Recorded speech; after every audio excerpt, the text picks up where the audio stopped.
Ladies and gentlemen, welcome back to another amazing week of the Dark Harbor Takeover right here on the Nights of Horror. It's been honestly, like, I was thinking about a lot of things today, and I want to share them with you, obviously. My guest today, none other than Life Alert himself, Mr. Devon. How you doing today? What's going on, man? I'm doing great, dude. I'm so excited. Yeah, you know what? I think you and I have been talking about this since Midsummer Scream last year. At least, yeah. And Yeah. as soon as you asked me about that, dude, I was just mind blown because I've never once ever had the opportunity to ever get pretty much to where I am right now, honestly. Dude. Yeah, I mean, there is a lot we're going to talk about today. We're going to obviously talk about the return of Dark Harbor 2024. We're going to talk about your haunt history leading up to 2024, obviously. I was thinking when I was starting this, man, like, it feels like week in and week out lately, I've just been kind of on this constant grind of, like, if I'm not live streaming, I'm recording content. If I'm not recording content or Yeah. live streaming, I'm editing the content. Like, I'm putting up TikToks every single day. Like, we're trying to grind out as much as we can in 2025. We're trying to stay.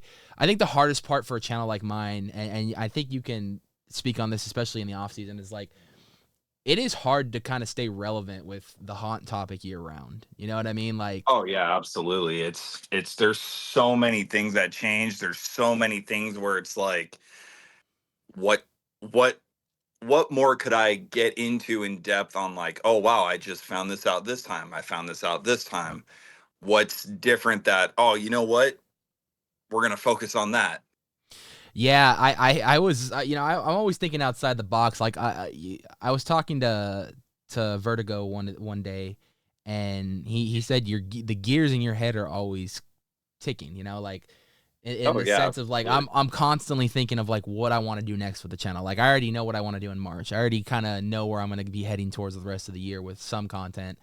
There was something that came to my mind today that I thought was just a brilliant idea that I got to get out there eventually and hit up some people to see if they want to be a part of that. But I'm constantly thinking of how I can not only help change and revolutionize the haunt game, at least a small part of what I can put in, but overall just kind of give some people a platform to come to, and they can just learn all this haunt history through a lot of people's eyes. You know what I mean? Just Absolutely. and you are no stranger to that as well, with everything. So let's take it back to the beginning. I want to talk, obviously, like I said, we're going to talk the return of Dark Harbor and everything, but I want to take it back with you as far as history goes, your haunt history, where you started, and what got you into the world of haunt.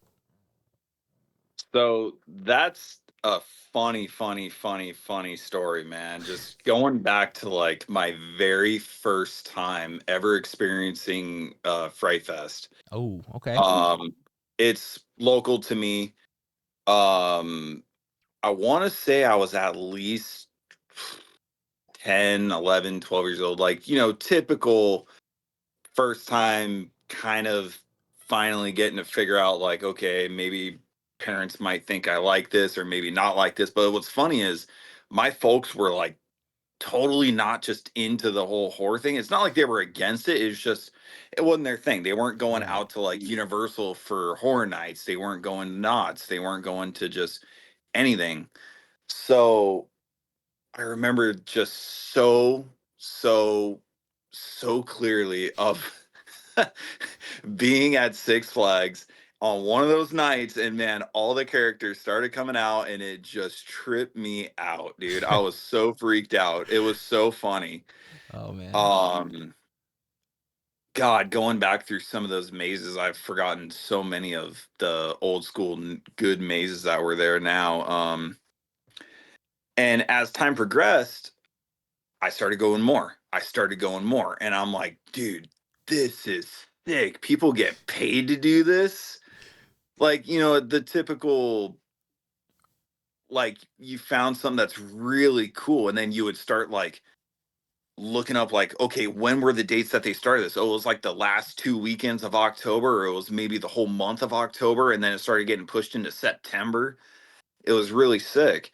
Yeah. Um, I started doing my own makeup. I started going to school, dressed up in makeup on Halloween. I started first sliding in, oh man, somewhere in elementary school. It had to have been either 6th grade or 7th grade that I finally got like my own first pair of knee pads. And of course they were like razor knee pads or like, like some total crap from Walmart. And I tried so hard to make my own gloves, and every single character I asked, man, I'm like, dude, can I see your gloves? Can I see your gloves? And they just, piss off, kid.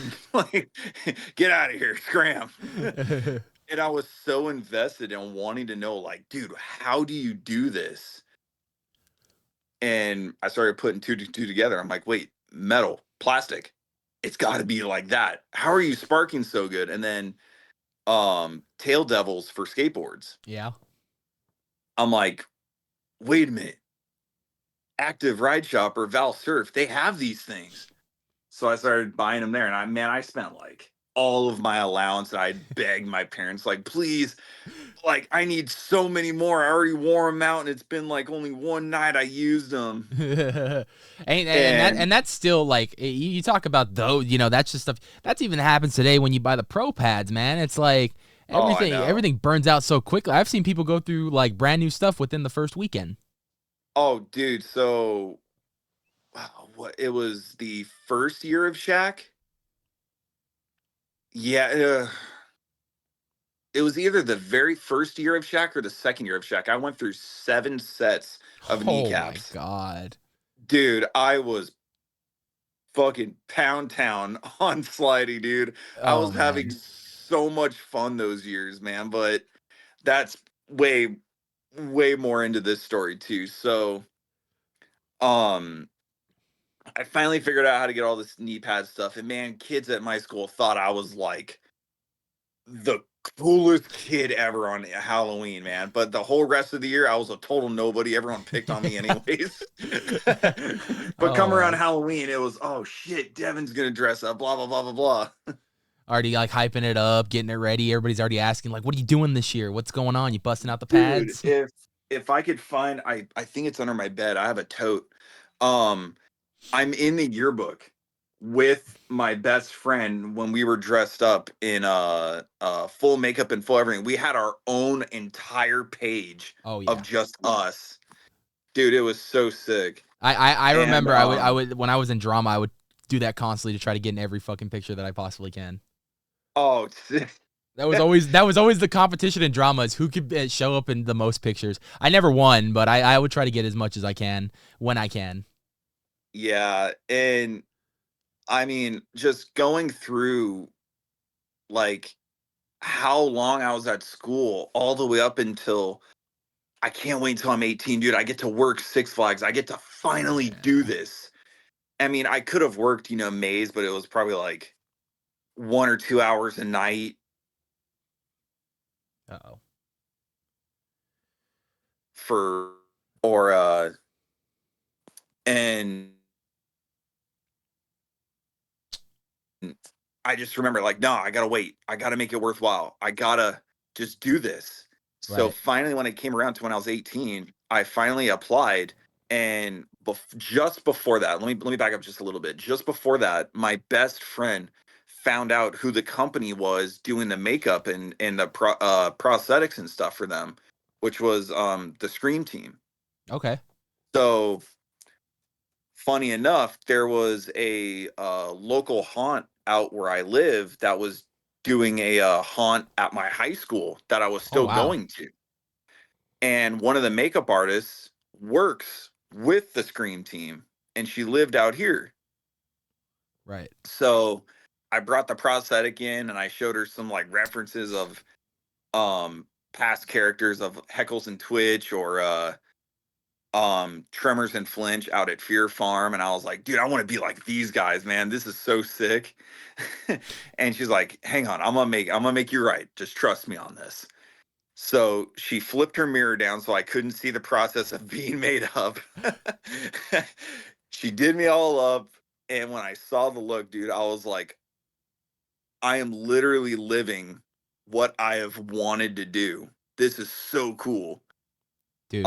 She brought me to the Scream Team owner's house and I got to intern with him for years, man. I was constantly over there helping him make prosthetics for Six Flags, and I got to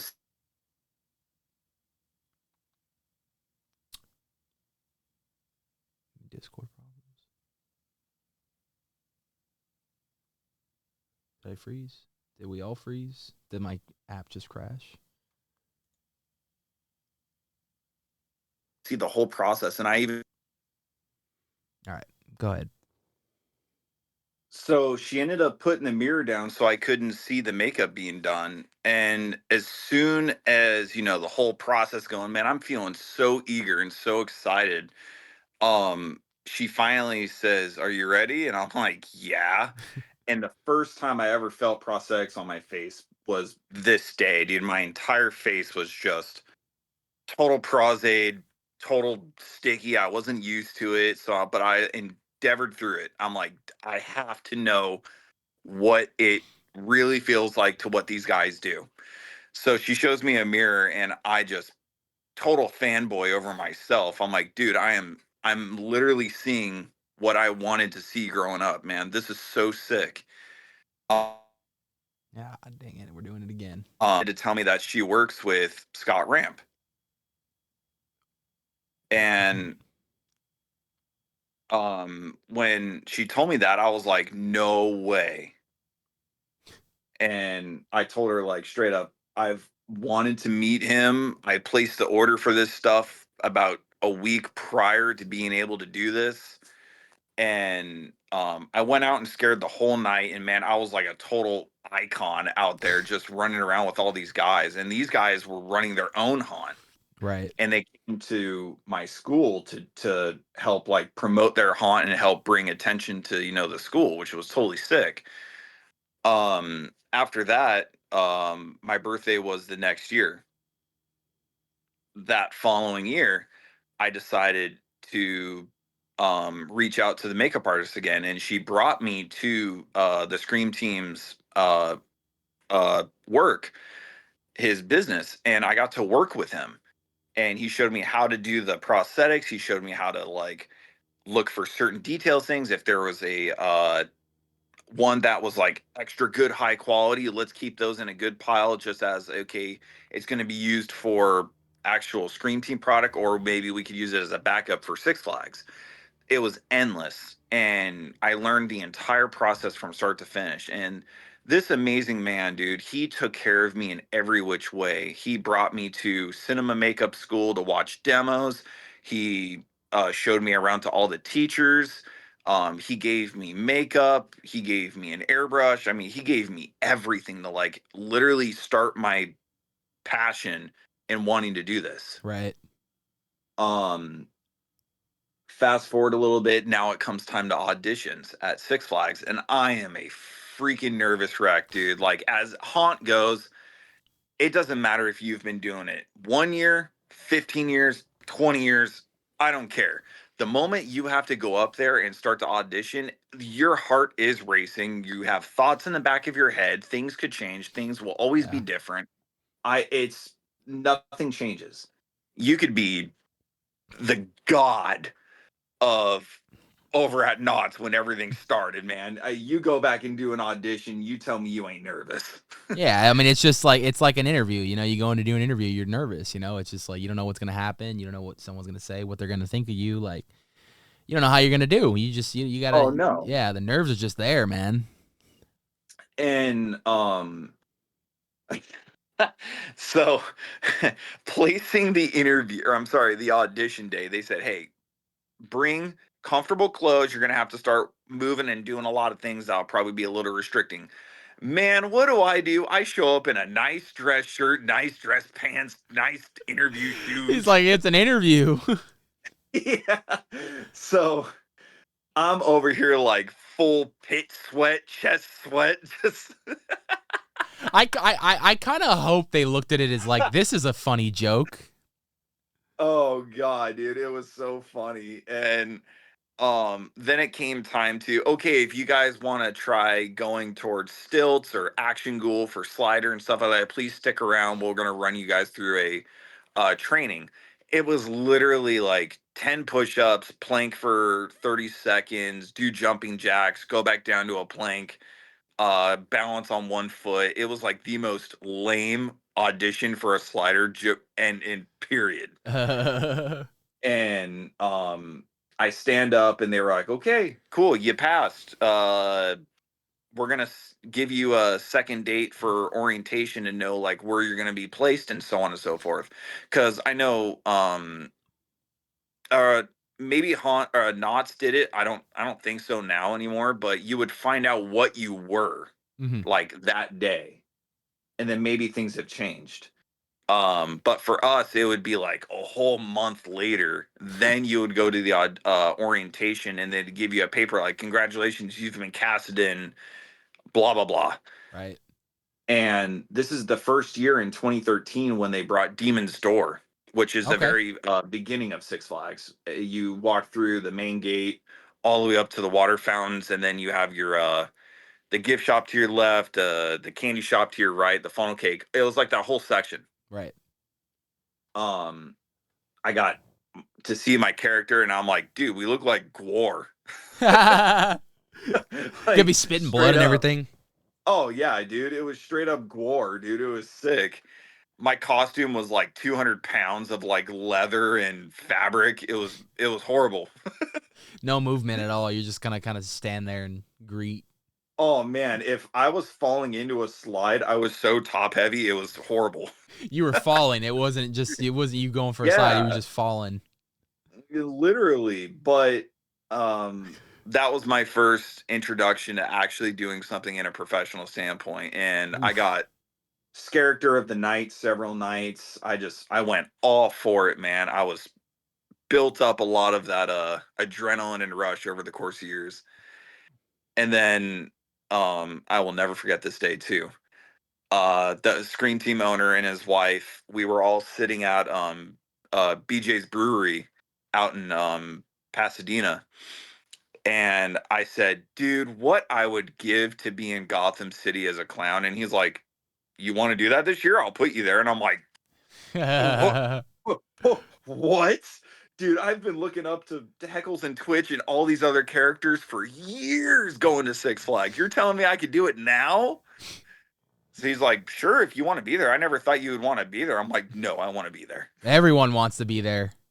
Oh Everyone. yeah. That's the place. Oh, it was between Exile Hill and Gotham City. That was like the hot spots of Six Flags. Yep.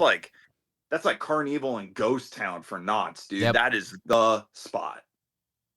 Um and that year I couldn't believe that I was actually going to be right where I wanted to be, dude. The first day I got my costume, I just felt so hyped and so ready.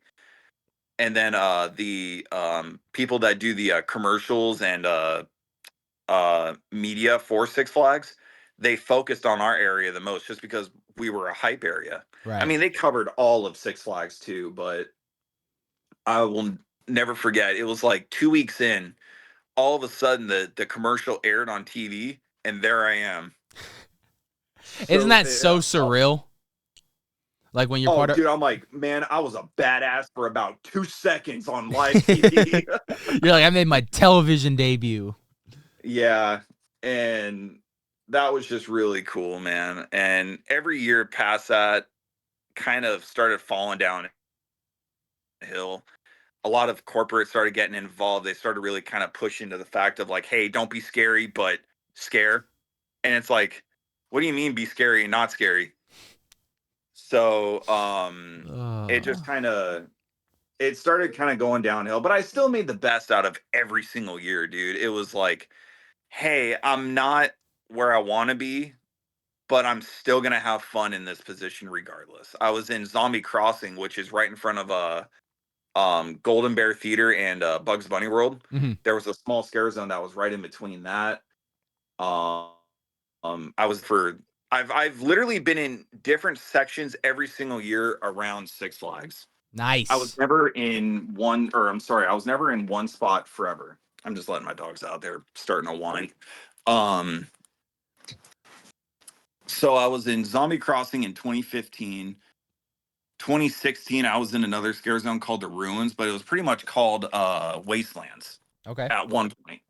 It was Wasteland's original location was where Batman Theater is, Okay. or I should say was. Then it moved to the outside of Aftermath, where Aftermath moved to where Deja Vu was, the roller coaster. Mm-hmm. That was a scare zone in front of Aftermath. So we were zombies outside waiting for people to go inside. It was pretty sick. I took, what was it, 1 year off. It was 2018. That's when I guess Suicide Squad or something had no, Suicide Squad was 2016. yeah. So Suicide Squad was 2016. Yeah, it was 18 that I missed out on. I'm trying to go back now. 18 I missed out because of just some family stuff that I needed help with. 19 I came back and I was Big Bad Wolf in Nightmares. Okay. That was another surreal moment, man, because my best friend that plays that Yeah. was his character. He came up with it. That was his thing. He didn't make auditions, and when I didn't know this, when I came in, I did my audition, and the head of entertainment's like, "I got a good position for you. I just hear me out on it." And he told me I was going to be Big Bad, dude. My jaw dropped. I just felt like, oh my God, I just betrayed my best friend. This is his character. And me being me, dude, I was just so like heart sank. And I'm like, I have to call this guy after audition. I called him and I said, dude, you're not going to believe this. I'm you. And the best thing he told me was, I am so glad it was you and no one else, man. You deserve to be that character and portray it because I trust you and I know you can do it. Nice. You got the approval. Oh yeah, dude. I always call him my big bad. I was just a stunt double. And so that year went on and it kind of made it weird because a lot of people told me that I played that character amazingly. I was so good at it. And I'm like, nah, dude, I'm out here having fun. Between being a clown, being a demon, and being a zombie, nothing changed. My attitude was still being a dickhead, It was talking the to same. everybody. It was the same thing, just different costume, and different Yeah, makeup. yeah, literally. And it was just me, being loud, and me being just, I guess, animalistic for that character. It was kind of like a weird mix. It was like 40s mobster with animal uh animal features, I guess Okay. call it. Yeah, that gets you. And that was a fun year, dude. That was so fun. I really had a great time doing that. And then 2020 came around. That was a total dumpster fire. I didn't do anything then. 21 came around and I said, "All right, I think I could do probably one more year here. It's starting to get really not fun the way that the company is starting to kind of diverge and go. Yeah. But they wanted us to be like more photo op than scary. At least that was the vibe I was getting because they kept saying, "Hey, you need to tone it down. You're being way too much energy. You're at a 10. I need you at about like a 7." And I'm like, "What?" 21. Okay, I think I want to if I remember correctly, I don't remember if it was 21 or 22. I think that was the first year that I went though. 21 is the first year for a brand new scare zone again called Dead Zone. Yes, that was the first year that I went then, because that was the first time. So Trix was working there. The Exile Brothers, I had met them through Yes. Trix, and I remember for the first time we went, it was Rob and myself, and Rob is a veteran when it comes to Fright Fest. He's been going for years, and he loves Fright Fest. He continues to go every single year. I had never been to Fright Fest. In 2021, we went, and we went through everything that first night, and then we got invited back 2 more nights from scare actors and whatnot because we were filming content, we were recording videos, moments, and stuff like that. So, but no, yeah, I mean, we would go. We went back a few times, and Trix and the Exile Brothers invited us out, and Matt and Nate, funny guys. Oh yeah, absolutely. Green Clown, love Green Clown. He's great. Definitely. There was just a lot that we were very impressed with when it came time to go to Six Flags as far as like first experiences and everything. And I think the one thing I was impressed with more than anything was the zones, because of the fact of the makeup was unique, the characters were unique, and each zone was very unique. And then, I'd never been in any of their mazes. I've only ever seen them on YouTube, but to go through a Six Flags maze. Now, that year was a little bit different. Obviously, haunts were a little bit more emptier than usual, obviously, because that's fresh off of COVID. So, but it was still a great experience. And then we went back, I think the last time we went was in 2023? Okay. No, 2022 is when we went back. And I haven't been back since. I missed the 30th. I didn't get to go to that. I didn't get to see Extreme, although Extreme didn't look very good. You know what, man? I got to be 100% honest. So there are so many people there at Six Flags that I still talk to this day, and there are so many people there that just it's one of those things in haunt, man. People start getting in their head. They start becoming the most ego-driven. I'm better than you. You will never be me. Look at me and not you. Oh man, I think I know a couple of people like that. Yeah. And it's one of those things where it always comes down to like haunts it should never be about me more than it should be about we. Right. Like I feel like it does take a lot of people day in, day out, months and months in, year round usually to put this all together, from putting in everything on a piece of paper all the way to executing an opening night. You know what I mean? Like, exactly. it's a process. It really is. I mean, John Murdy, this is an example because he's very vocal about it on Twitter, but John Murdy starts writing treatments for the next year's event as it's opening this year's, the current year's event. So it's like they never take breaks, man. Like, Knott's people, like every haunt across the board's probably already been hard at work to try to figure out what are we going to do for bigger and badder for 2025.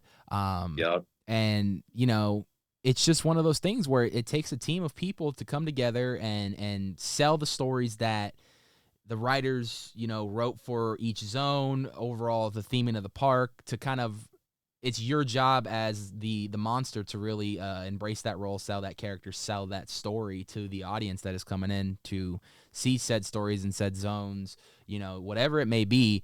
Because every character, every maze, every zone has a story of some sort.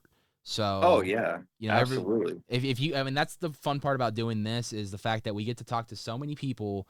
And I get to learn so many backstories that, like, the next time I see them at haunt as that character, I'm like, I understand the character more. I understand why the character does the things that he does, says the things that he says. Like, it all makes sense after you get that backstory of things.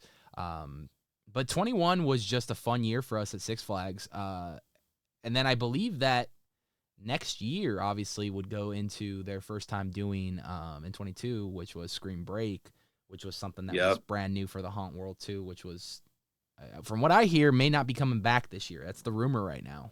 I've been seeing it float on Instagram like a lot. Yeah. Man. People, like all the people that work the event, and man, there are so many of my good buddies that have all worked Screen Break, and they all said it was needed, man. Like you get that post haunt depression, you're like, man, it's over. This sucks. Yeah. But then like right around the corner, like 8 months in or whatever it's gonna be, it's right back again, and then 3 months after that, you're actually doing haunt. No, and we talked about this a lot on our other podcast, Nights of Horror Radio, and we talked about the fact of it is insane to know and think that starting this year, come time haunt season, and then going into 2026, Universal is opening up a year-round haunted attraction I remember in hearing about that. Las Vegas. I'll be out there WrestleMania weekend.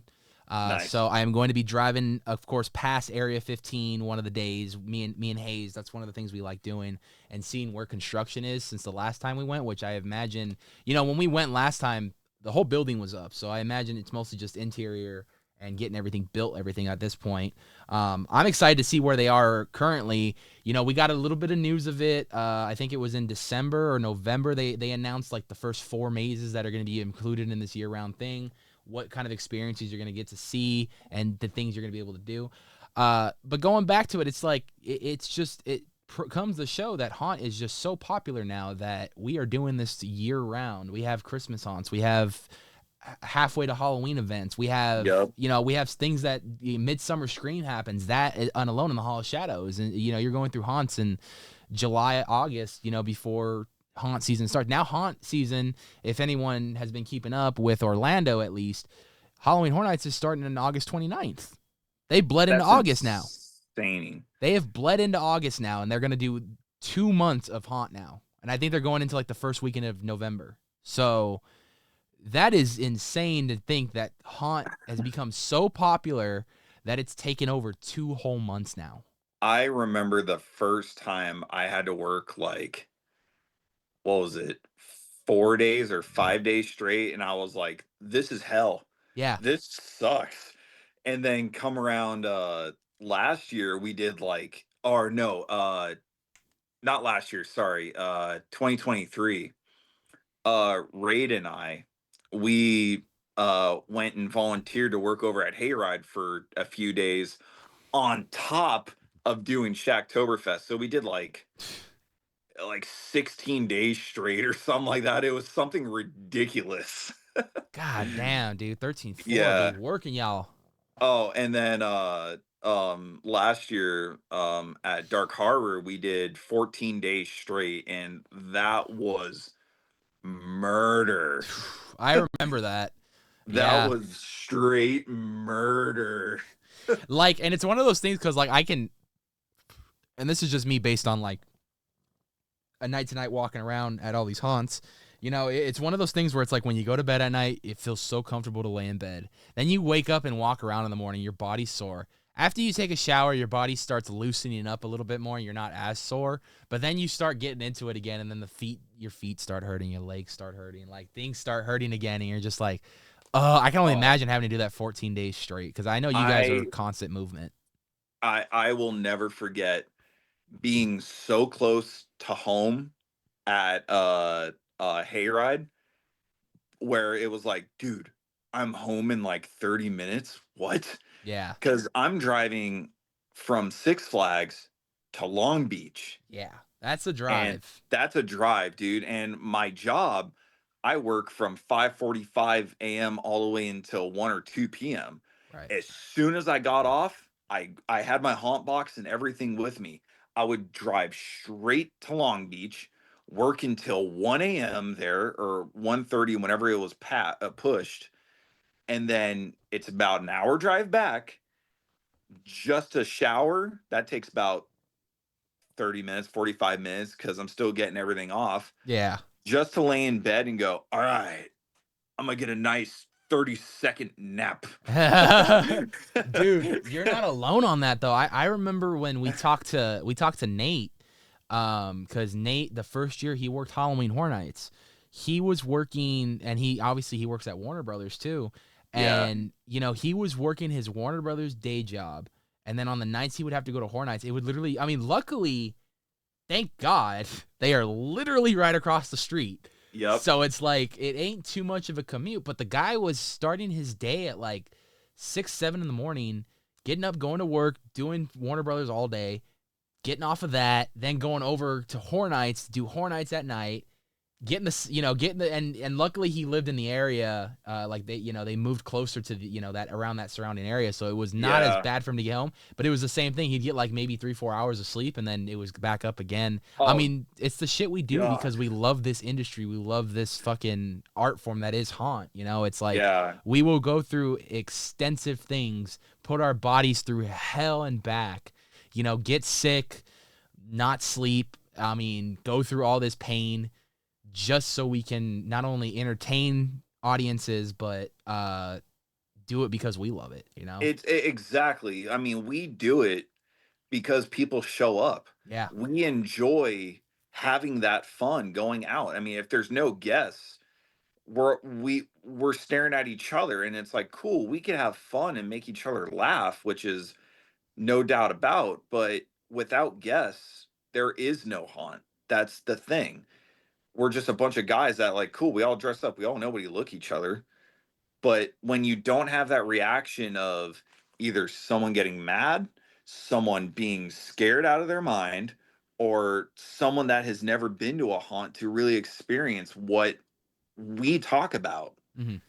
they don't get it. And going back a little bit to Nate working at Warner Brothers and Horror Nights, I literally would have to stop on the 405 for a quick 30-minute power nap just so I can make it home, man, because I was riding the lane dividers all the way home. Yep. And you honestly, like, Nate's schedule was one thing, but I think yours was a step above that, honestly, because of the travel.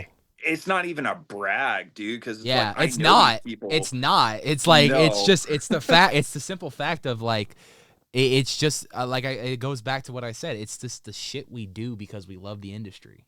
Yes. You know what I mean? Like, that's why I do podcasts in the off season, because like I love the industry so much. I am constantly a sponge of just like wanting to absorb everything and just kind of learn everything. Like, we've interviewed so many people. I've heard so much advice, and a lot of it's the same but worded differently and like their own perspectives and stuff, but a lot of it's like it comes the shock of like, wow, and hearing all these stories and all these, what people do during haunt season. I mean, I hear people, like I said, there's people that work like full-time jobs that like are mechanics or freaking teachers or anything.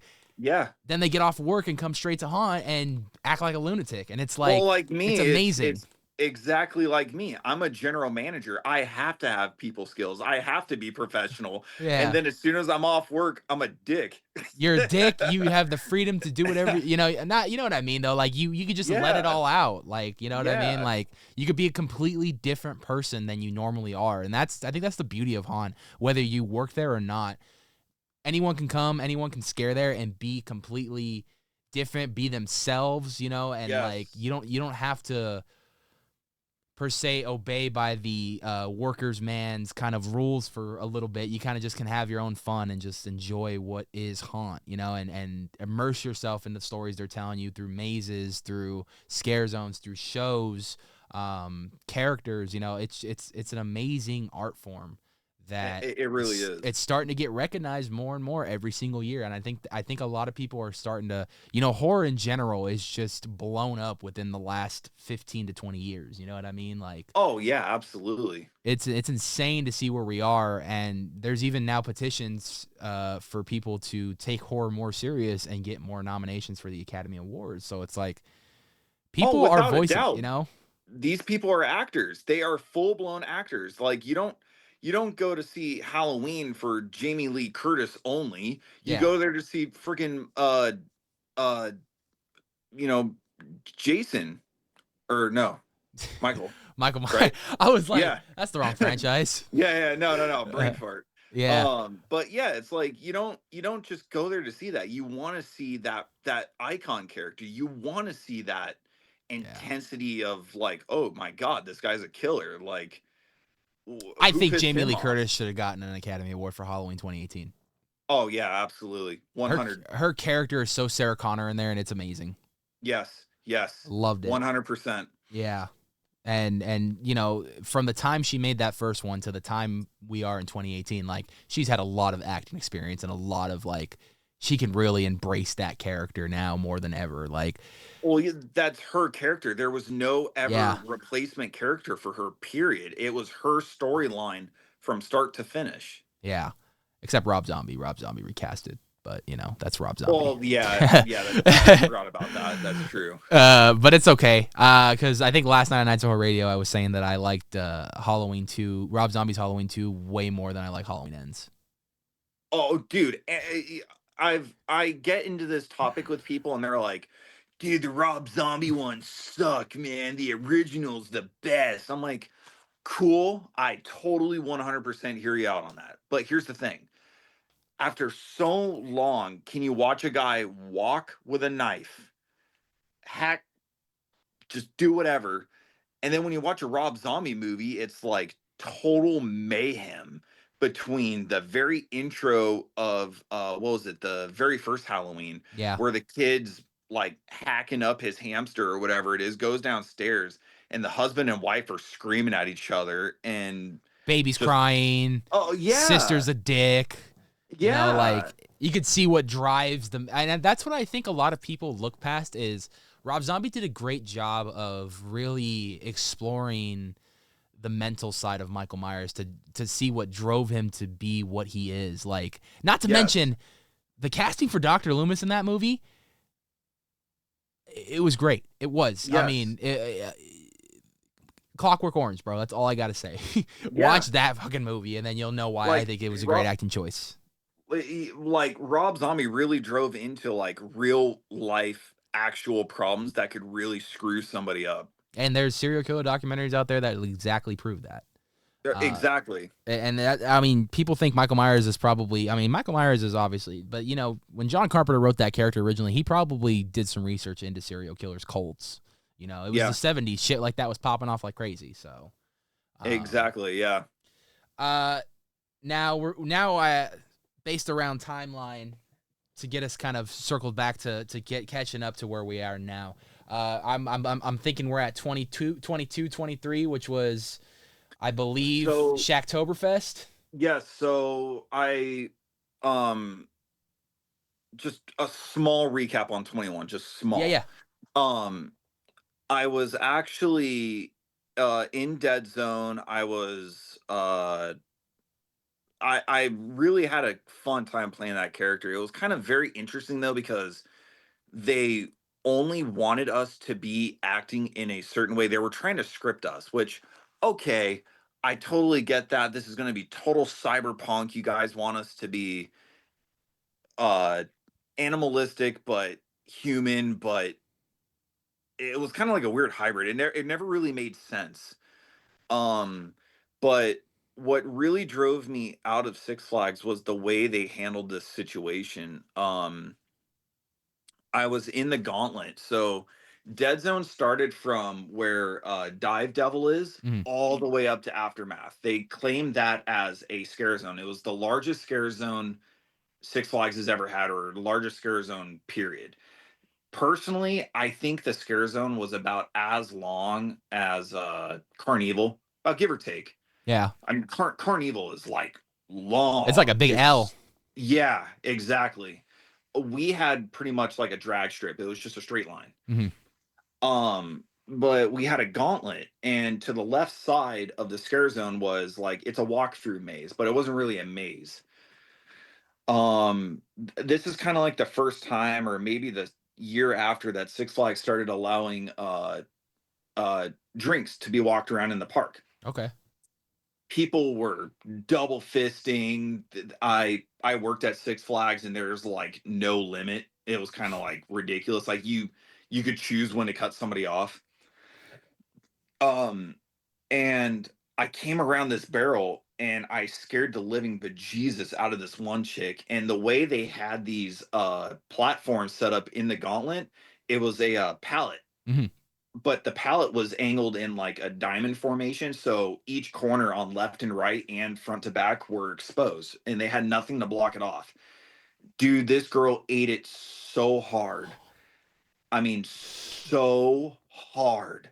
And I'm a scare and scram. Dude, that entire area, dude, I was like a freaking possum running in that whole damn thing. Move here, move here. I'm constantly on the move. I scared her, and as I was moving, the gauntlet was like fog alley at knots, dude. You can't see anything. I'm That is doing my thing, nuts. I'm doing my thing, I'm doing my thing. And all of a sudden, my area supervisor pulls me and pulls me into the break room and says there was an incident. And I'm like, what incident? Like, what are you talking about? And she's like, we'll talk about it. Come to find out, this girl was so plastered, she face planted, busted her lip, got a big old gash, I guess, on the side of her face somehow. And she said that a giant orange man and a green mohawk punched me in the face. I am the only character in that whole damn scare zone that looked like a frigging carrot. And I'm like, I promise you, I didn't choose tonight to choose violence after what 9 years of scaring with you guys. I'm not going to choose the first person to go, yep, tonight's the night. That's it. We're going out in a blaze of glory. Yeah, dude, for real. So security had to come in. They all investigated me. I had to go to first aid. I had to fill out a whole witness or Incident report. witness review Yeah. report. And the first thing this guy said to me at the first aid thing was, "Well, do you want to go through with this story? Or you just want to tell the truth?" And I'm like, "Excuse me, dude. Like this is what happened. I'm dead serious with you. I have endless people that know me at this place. I am never the person to ever hit anybody or cause a problem. Especially a woman, you know what I mean? Like, out of Yeah. all people. And he was like, "Well, I mean, your story doesn't add up to what's going on." And I'm like, "Oh, I'm sorry. I'm supposed to create a story that's a lie?" And then the Isn't there first aid. cameras? Like, there's got to be cameras in the area. So there's right across from West Coast Coasters. Yeah. There is cameras. And apparently they reviewed the footage, and I was far away from when you could see her fall. Yeah. You were like nowhere near her. Nowhere near her. So the very next day I show up to property, and dude, I was so emotional, man. I was like, tears slowly starting to run down my face. I'm like, this is it, dude. I have wanted to work here for so long, and this is the way I'm going out, by something that's not even my fault. Yeah. And I walked up to the head of entertainment, and I'm just like, I'm holding my badge to give to him. I'm like, "I'm sorry, man. Like, it's not working out." And he's like, "What are you talking about?" And then we spoke about the conversation. He said, "Oh, I heard she got escorted out of the park for being drunk anyways." And I'm like, so they made a big old fucking deal about it. And I'm like, "Are you serious?" Oh my god, dude, that's what. See, like, oh my god, it ain't the first time I've heard it with management over there, but Yeah, I'm pretty sure it ain't gonna be the last. So no. So long story short, I just said, you know what? I paid my dues. I worked every location other than Exile Hill. I'm happy. I mean, I think as looking back from where we started to where we are right now, it's like a childhood dream that you got to do for a little under a decade, almost a whole decade. You know what I mean? And it's like, it's I mean, you did everything you possibly could except go on Exile Hill, but I mean, I would say honestly, like, listen, you're still doing this haunt stuff, so I'm just saying. I am. There is a potential chance before you do call it quits that you could go back and try to win Exile Hill and then kind of just master the pyramid that was Six Flags. Well, other than the small vampire zone that was down by Viper and X2, mm-hmm. and I mean, Devil's Triangle was pretty much Demon's Door at that point.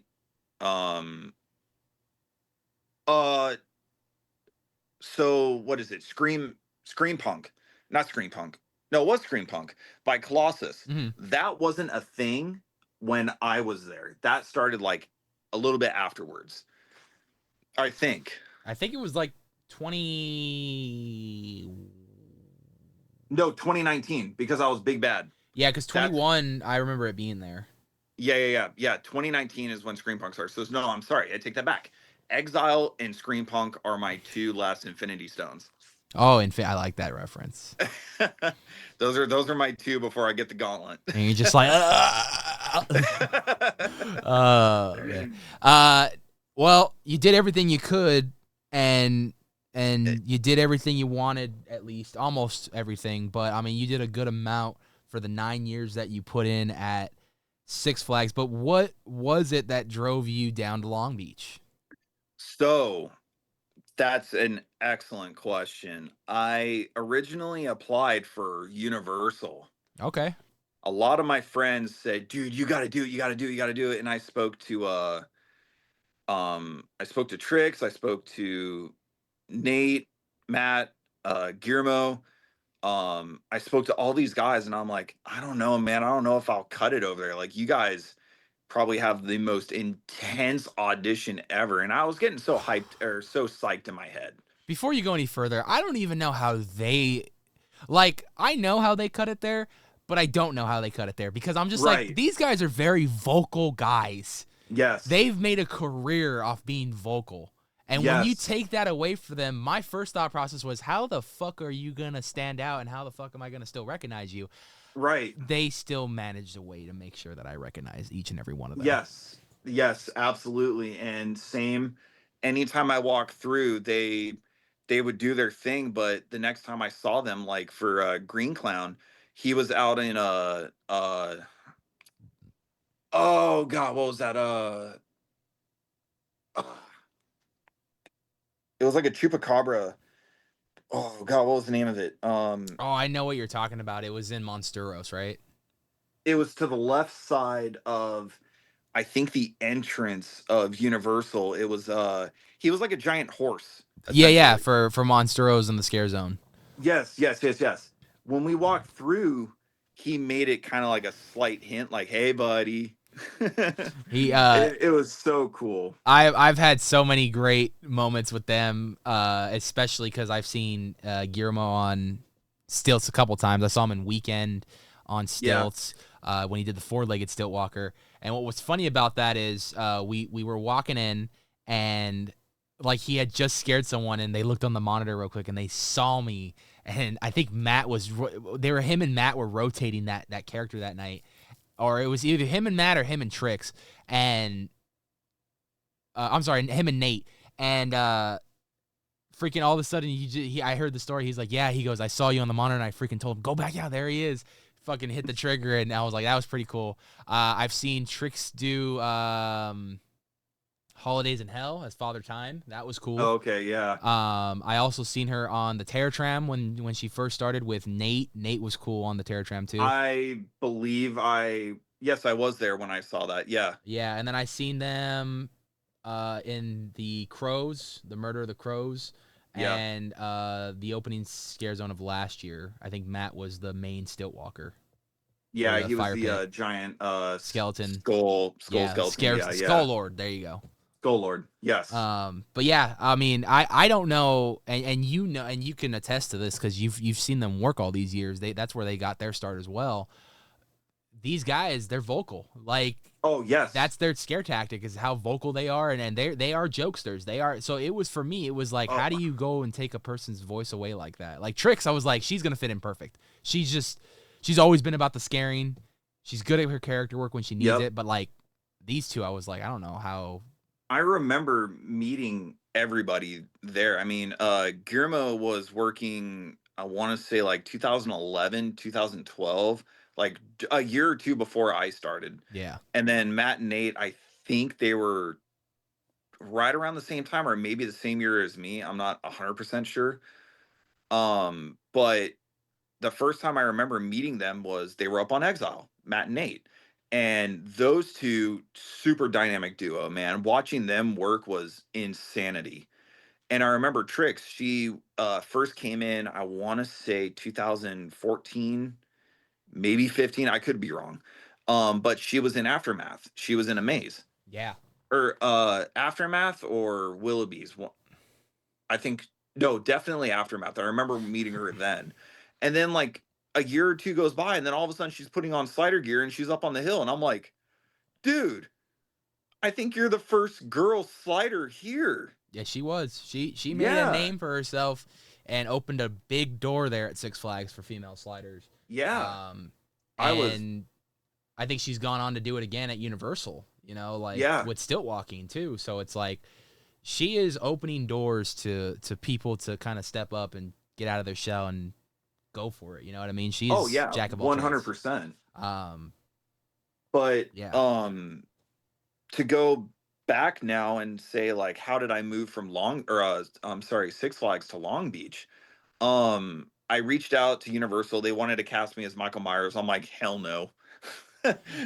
I'm sorry. You guys are using my You're like, I'm height sorry, who? way, Jason way. Voorhees? Yeah, I got you. Yeah, yeah. uh, Exactly. So, I'm like, no, sorry. I'm not being a button masher for my height. That button sounds masher. that sounds stupid. I'm like, exactly the way you were putting it though. Like, how do you take someone's Uh, voice away and expect them to still act when that is like their thing? that's just where it's like, and that's my one gripe about Universal scare zones is I wish they would give them the ability to talk again. I know that kind of got ruined when the Purge came around and stuff, but I wish they would kind of lift that. Now we're in a new era. That was so long ago now. Like, let them talk. Let them bring their version of the character to life. As long as it's similar to what your concept is, I don't see no problem. Let them do it. Let them Right. do it. Let them have the freedom to do it. I want to see it. I think the fans want to see it. You know, like let's make it happen. Let them be. I need to see improvement, Universal. Let me see some vocal characters at your scare zones this year. 100%. And I think it would be sick, especially on Terror Tram as well, too. Oh, Like, or let 100%. alone even Scare Zone 1, dude. Everyone Yeah. running around with saws, dude. Hell yeah. Chasing, yelling at Vocal. people, you know what I mean? Yeah. Like, it'd be great. But who actually pointed me in the direction to go was Rampage. Oh, wow. Okay. I reached out. I should have known. I didn't think of this at the time. I didn't know that Dark Harbor was like done. Yeah, we were scared there for a bit.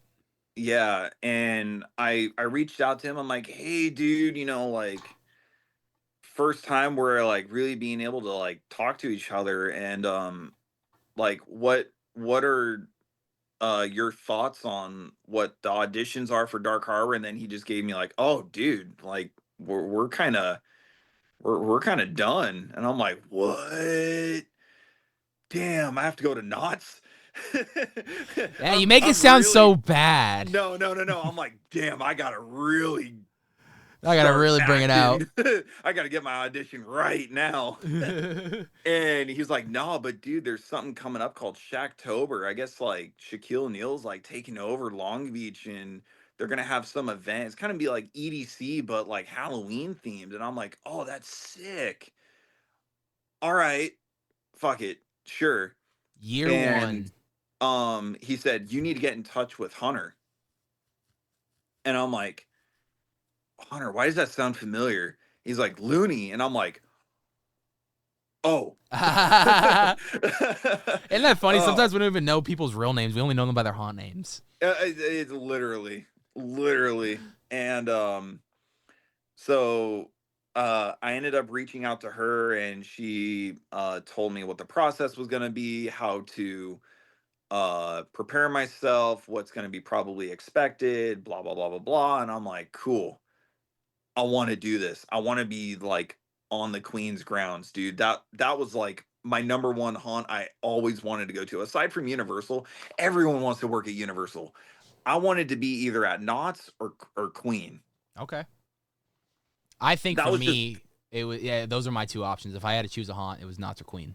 yeah, that was pretty much for me. And come around the time to auditions when things were starting to really pick up, I had to give a whole like video demonstration of me doing a quick scare, blah blah blah blah blah. I got the approval. Here's the times you need to show up.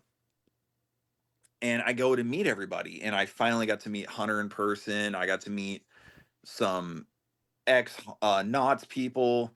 And it was so cool, man. And it's sad to say, I felt like the total outcast telling them, oh, yeah, I came from Six Flags. I think a And lot of people probably took shock to that though because of how, like I said, how far the drive oh, is. it was without a doubt the most surprising to see them surprised that I was making the trip. Yeah. And it's unfortunate that, Six Flags got that joke of the haunt industry kind of stigma, I guess. And there's so many great actors there that I have met over the course of many years. It's just I don't think it's the actor's fault. It's really the way the company wanted to push things in a direction. Yeah. That was the thing. So, but to go back to Queen, for Shacktoberfest, I literally felt like this was a dream come true to go to a brand new world with open arms and just so welcoming, incredibly welcoming. Yeah. And it's similar to like the freedom you had kind of at Six Flags in like the beginning portion. Oh yeah. You know, like, and I've always loved that about Queen when we first went in 2019, which was obviously the first and last time we went. But, you know, when we went, that was what I found so unique about it, was the freedom that a lot of the characters had to interact with people and walk around everywhere. So when they announced Shacktoberfest, you know, I was a little, much like a lot of the fans of SoCal when it comes to a subject when a haunt is supposed to be at Queen Mary. The only one a lot of people in a lot of people's mind is Dark Harbor. Yep. So when Shacktoberfest came, I think a lot of people were curious, but also didn't take it too serious because of the whole Shaquille O'Neal kind of doing his haunt.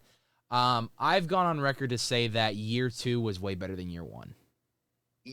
Absolutely. Year 1 was definitely a kind of interesting. I mean, I had a total. I mean, it's going to be a different experience for you, obviously, because you got to work there and scare.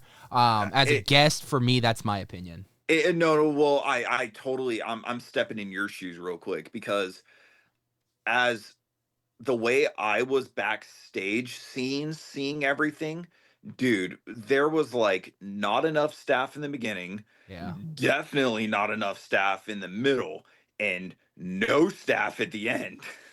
Man, it got worse and worse towards it went on, huh? Yeah, I mean, they had hiring dates on the last day.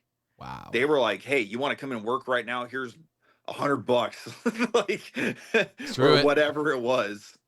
Yeah, just get a simple $100 for the night. The very first year of Shacktober, yeah, that was so wild, man. I mean, they asked, "Hey, you know how to operate a chainsaw?" I'm like, "Yeah." "You know how to slide?" "Yes." "All right, you're doing both." What? Excuse me? It took everything you knew that was separate for the longest, and then they are like, "We're gonna Frankenstein them. You're doing both." Yeah, and I'm like, dude, this is madness. Oh, and man. I'll tell you right now, for me at least, I know with a lot of sliders, they can contest and say, no hands, all knees. For me, dude, I am a 6'3" grasshopper. I need all 4x4 if I'm making a slide. Dude, I get you. I'm 6'6". I know the height. And for me to learn how to slide with a saw, I picked it up within like the first night. I knew exactly how I was gonna like deflect, kick off, not do anything to where I'm gonna hurt anybody. Yeah. And I made it so long. Well, let's see. Shacktober, I think, was just October, if I remember right. I think October and like the last weekend or two of September, I think. Yes, you're right. It was the last weekend of September and all of October. Yeah. It started on like the 29th or 30th or something like that. Yeah. And my very first instance ever, I got beer thrown in my eyes. Oh, that's great. A guest got really mad at me for scaring his daughter, and typical. It ticks me off so much every single year. Is like people getting mad for scaring. I'm like, why are you buying a ticket to a haunt? So that every was a year. whole funny story, man. That was such a funny story. And then I can't see anything, and that was the year that Hunter asked me and another actor to be her her leads for her to help her, because she took over as a part of management. So we had to be like eyes and ears around. Yeah, we had to be her extra eyes and ears on a radio in full-blown character. Yeah. And that would throw me off every now and then too, because I remember seeing Omar do that this year. Yeah. And we were out maybe 5-10 minutes. Like, this was our opening. Yeah. And I'm already down for the night. So I'm literally on the radio. I'm like, I can't see. I need help. I'm in front of oh my god, what was the name of the clown maze we had? Oh fuck. Midway. Midway, yeah. Yeah, Midway. I'm in front of Midway and I can't see anything, and all of a sudden I'm surrounded by all of the street actors, and they're telling this guy off, back off, man, back off, and the guy's like wanting to pursue and just start kicking my ass even more. Dude, I can't see. My eyes are on fire. I'm literally on one knee with my saw in my hand, bent over, trying to clear my eyes, and I can't see. Gotta get you some fucking water and fucking pour that shit over your Oh, face, man. well, I mean, you had luckily the enough, makeup on probably too, huh? I had a cheek and brow prosthetic. Ah, okay. So the beer is soaked into this thing like a sponge. Oh god, it's all sticky at that point and shit. Yeah. Yeah. Yeah. So luckily enough, the first aid tent was just on the backside of Midway. And he brings me over there, and I could hear this dude still yelling and screaming, and Hunter's in the tent with me, and they're flushing my eyes out with saline, just trying to clear my eyes out. And I look over at Hunter, and she's just got this face on her like, and I laugh, dude, and I'm in good spirits. I'm like, dude, whatever. Like, Yeah. I'm not gonna let this ruin me, you know. And I came up with a first nickname because I had no haunt name. And she's like, the only way you will ever get a haunt name is by the pretty much from an OG that's like top dog. So essentially Hunter at that point. And I came up with the first nickname, and neither of us can remember it now. It was like Band-Aid or EMT or something like that. And it stuck for about a couple days. I had another instance again. One of the nights I made a joke. Oh my god, hold on. Before you even go, Life Alert makes so much fucking sense now. Okay. I know where you're going. It makes so much fucking sense. Yes. This is the Life Alert where this name has stuck. This story right here. So I wish Life Alert would have been the beginning name. This one made it the name. I dressed up in a full-blown dress. I found a fucking 1700s powdered wig. I took a CFX whole silicone mask, and I went out as a 6'3" evil-looking grandma. Yep. Did you yell, "I've fallen and I can't get up" too? No. It was funny because I was making these references of like, oh dear, can you help me? Just freaking going all out. Oh, dude, it was like a total like white chick scene where it's like, hey, yo, man, what are you looking at my ass for? Oh man. Yeah, hold my bag. Oh man, I was a total fucking menace that night. It was so funny, dude. And I remember looking at the management of 13 Feg looking at me like, what? Who the fuck is this? They're like, we hired this person. They didn't know until they had no idea. I just went in the wardrobe and I looked at the wardrobe girl, and I'm looking at a dress, and I looked back at her, and she's like, oh, yes. And it was a whole like planned out, just funny joke. And they were getting the total kick out of it as a total laugh. The management of this damn company, they thought it was hilarious.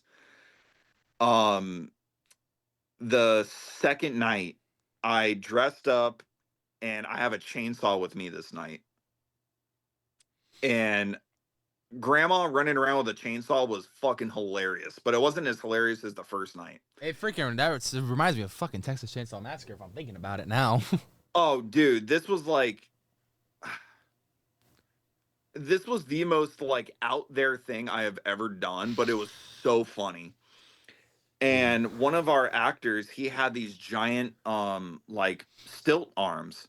for when he's on a still walker. So they're pretty much just arm crutches with a To make him four-legged, right? Yeah, exactly. Yeah. Exactly. And except he had these, like, the middle finger was the crutch peg, and then everything else was just a hand that was kind of molded around it. Oh, wow. And the fabric goes up your arm all the way up to your shoulder, but it's kind of like being like cerebral palsy, like arm stabilizers. You had an armband that like grabbed you at your elbow. Mm-hmm. So my arm is locked in these things, and I'm chasing people with these monstrosity arms, walking like a damn spider or a praying mantis with these things. It was so funny. The way the location of Shacktober was set up, so they had the pirate ship towards like the exit. Very similar to how Dark Harbor was last year. Very similar. The pirate ship was still in this no, the pirate ship was in The pirate ship Bay. was from what I remember, the pirate ship was where Breakout was, the exit of Breakout. Yes. And then they moved it literally across to the other side now, where it was behind the stage was right behind it. Yeah. So Voodoo Bayou had the pirate ship because for the secret bar. Yeah. Before it was like just laying the other way right in front of it on the other direction. Yeah. It was the entrance to that maze. Yeah. And I remember I was like posted up, like full shoulder bowed out. I'm like all my weight on these arms. And I'm wearing the CFX mask, and I could hear something running behind me. And I thought it was another character. I thought it was, one of us. Nah, dude, this was like a 13-year-old, 200-pound little Mexican kid. Fucking bowled right into my ass. He buckled my fucking arms out from under me, and my chin just went straight to the pavement. You said this was a 13 little 200-pound Mexican. Dude, he was a big ass kid, bro. Like, look, I'm just envisioning that right now. Oh my god, dude, this kid hit me like a fucking truck. And I get up and I'm like checking all my teeth. I'm like, okay, we're still good. I don't feel any crunch. Oh man. And I'm like, I could taste blood though. Shit, I bust my lip. My tongue. Like, what is it? So I quickly get up and people start gathering around me. They're like, hey, are you okay? And I'm just busting through them to get backstage. And I go backstage, and we had a mirror that was set up right in front of the wardrobe container. I take my mask off, and it's just pure red on the inside. I'm like, oh, fuck. So I look in the mirror, and I had eye black and it like all runny over me. So it's like hard to tell exactly where I got hurt. Yeah. And I look underneath, and dude, I had the biggest gash underneath my chin. And I mean, like, you could. Is still, you got a little scar there? Yeah. Yeah. Holy shit. Hunter comes back there, and she's like giving me that same head the shake fucking again no. when I was just in the tent, and I'm like, I would have looked at her the second time. I'm like, can you say something to me, please? Yeah, and she's looking at me, and she's just tapping her foot, and she's like, you fucking idiot. That sounds like something she would say. 100%. So, we walk back there, and I'm still in full dress, dude. I'm walking across Shacktoberfest with bloody chin, and everyone could see me. It's hilarious. Oh yeah, added to the realism of the years in real blood. It was because like no character, no blood, no anything. They said Shaq did not want any blood on any character, so I'm like the only character walking out there, bloody face. So I go to the tent, and he's like, "Oh yeah, dude, you did a good job on your chin here. Let's clean it out." And I'm letting the dude clean my face, and I kind of like eyes roll over to Hunter. I'm like, "What do you think? Life alert?" And she just went, "Yes." And I'm like shaking my head. Fuck. And that's the birth of Life Alert as we know and love today, obviously. Yeah. You talk about now, obviously, what an eventful first year for you was that. Shit. Oh my God. I'm like, cool, dude. I haven't been hurt at Six Flags in 2014, and I decided to do it on 2022. You went that long, bro. You almost went 10 years with that one, too. I know. Pretty good streak, though. 8 years. You got to, I mean, not 8 years. Wait, what did you say? 2014 to 2022? Yeah. 8 years, man. 8 years. That's a pretty good streak, especially in the haunt world, like of not getting hurt. That's a really decent streak right there. Yep. That is not something that's easy to do, because someone's always getting hurt, whether it's the smallest of injuries or the biggest of injuries. But yeah, that's impressive. Yeah. So 2023, the final and second year of Shacktoberfest. Back, and I feel like this one for me was a lot better, specifically because of that Gray Ghost maze, which I think right there was the opening of the door for Dark Harbor, in my opinion. I think that's where that's where it all kicked off. Was like I remember going through that, and me and my girlfriend like walked. It was a 15-minute maze, and that was incredible. I loved it. Yeah. And we walked through that, and we got out of there, and we're like, babe, I told her and she looked at me. I'm like, that was Dark Harbor for sure. Like that was Dark Harbor. Like, and then that's when we started having hope. Like maybe next year, like maybe that was the testing, dipping the toes in the water right there to see how they can. That's funny because they're literally on water. Right. But maybe that was the testing ground to see if it resonated well with audiences, and evidently it did. But talk to me about that second year, because there was much big improvements, and I feel like that's what really opened the door for Dark Harbor's return. So on the very, very, very last night of Dark Harbor, Shacktoberfest 2022, I broke out a costume I had made during college as kind of like my clown character, and I didn't think that the next year I get to actually use this costume. So it was kind of cool to incorporate, hey, get ready for this next year type deal. So 2023, that was really, really, really a fun year. They told us we were pretty much all clowns at this point. I still got to go out with Chainsaw. I pretty much kind of balanced more sliding than I was doing Saw. It was kind of a shocker, everyone's like, dude, you gave up Saw to be a slider, and I'm like, yeah, dude. I mean, it's something I really love. It's fun. And obviously they you didn't tell them the full story we heard today, but looking back at the story, sliding is what really got you into it. So like it was going back to your roots again, and talk about going back to the roots. I mean, you're going back to just sliding, and you're pulling out a fucking costume from high school, bro. Like it's like the Avengers pulling out their costumes after being away for so long. You know what I mean? So for me, I only got to slide at Six Flags for 2 years. It was 2013 and 14. Every year after that, I begged the head of entertainment as, why am I not a slider? What did I do? Is there something I can do? What could I do next year that I missed out on? And he would just give me some bullshit ass lie every time. And I'm like, okay, you know what? I understand, whatever. It is what it is. And you know what? Honestly, it made me a better actor too, because now I was like, cool, I'm not only focusing on sliding, I get to actually character development. And bringing it all the way up to 2023, I was like, okay, I get to really bring out my roots of being very vocal, being very funny, sarcastic. I could talk the talk, and someone could talk to me, and I could make it like totally funny and play it off like, oh dude, you suck. Like, yeah, whatever, blah blah blah. Like, I would come up with some silly ass remark, and it was funny. But after being not able to slide for so long, it really felt good to be like, cool, dude. These guys literally trust me to slide. And let alone, I never even once got hurt at Six Flags ever from sliding. I never ran into anybody. I never hurt myself. I was never going through gear to where they had to replace it nonstop. It really helped me balance out being a better slider. I mean, I would slide during off season, but it was like not fun because there's no concrete anywhere that I have ever slid in California than the rink.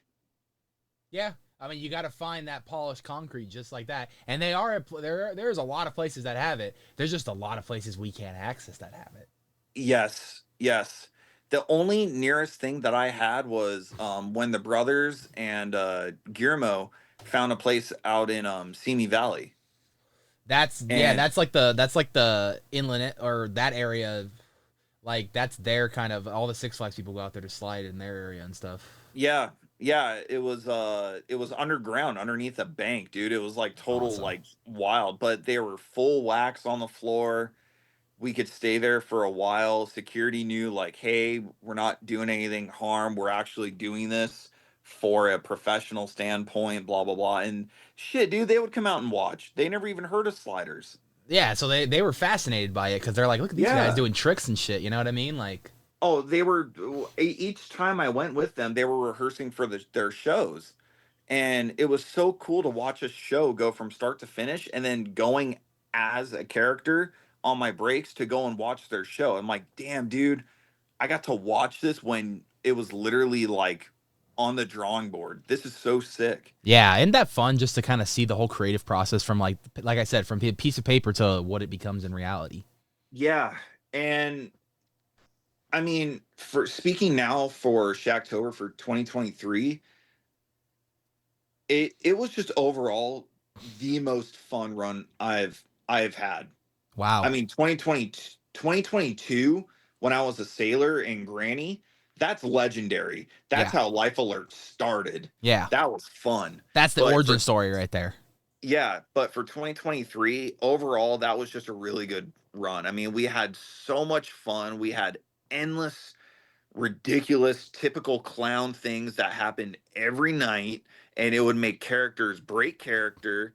And it was just really cool. And that was the first time we actually had a photographer out there that was working for 13th Feg that got hired on just for media. He was taking pictures in front of Schackenstein, and then he would take photos of us, That's awesome. and he was like full editor, dude, and he was making like insane edits of us. It That's was cool. so sick. And I always wished I was able to get like cool footage of me like that. Like when I saw myself at Six Flags on the commercial for about 1 or 2 seconds, that just Yeah. like, oh my god, that's awesome. But now I get to see pictures of me in like a badass way. And Reality Dream Studio, that's the guy that was doing our photos for us. Shout out to him. Um he came back to Dark Harbor. Nice. Just he came back just for the characters. That's awesome. He reached out and said, "Hey, I know you guys don't have a booth other than the tarot card reader thing, but that was kind of like their own thing that they were doing." He came out and he was taking pictures of us backstage, like, just do what you guys do.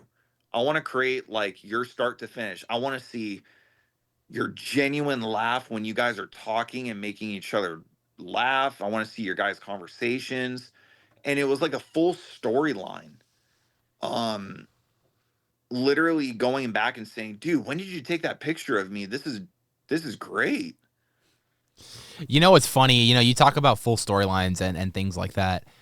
The biggest fantasy I've ever had as far as creating something to that aspect of like a video storyline based around something was I wanted to create, and I feel like I can do this at multiple haunts too, but I wanted to create something. What I originally thought of it was just for knots, but I would go around each zone and do the mazes and everything and film everything, right?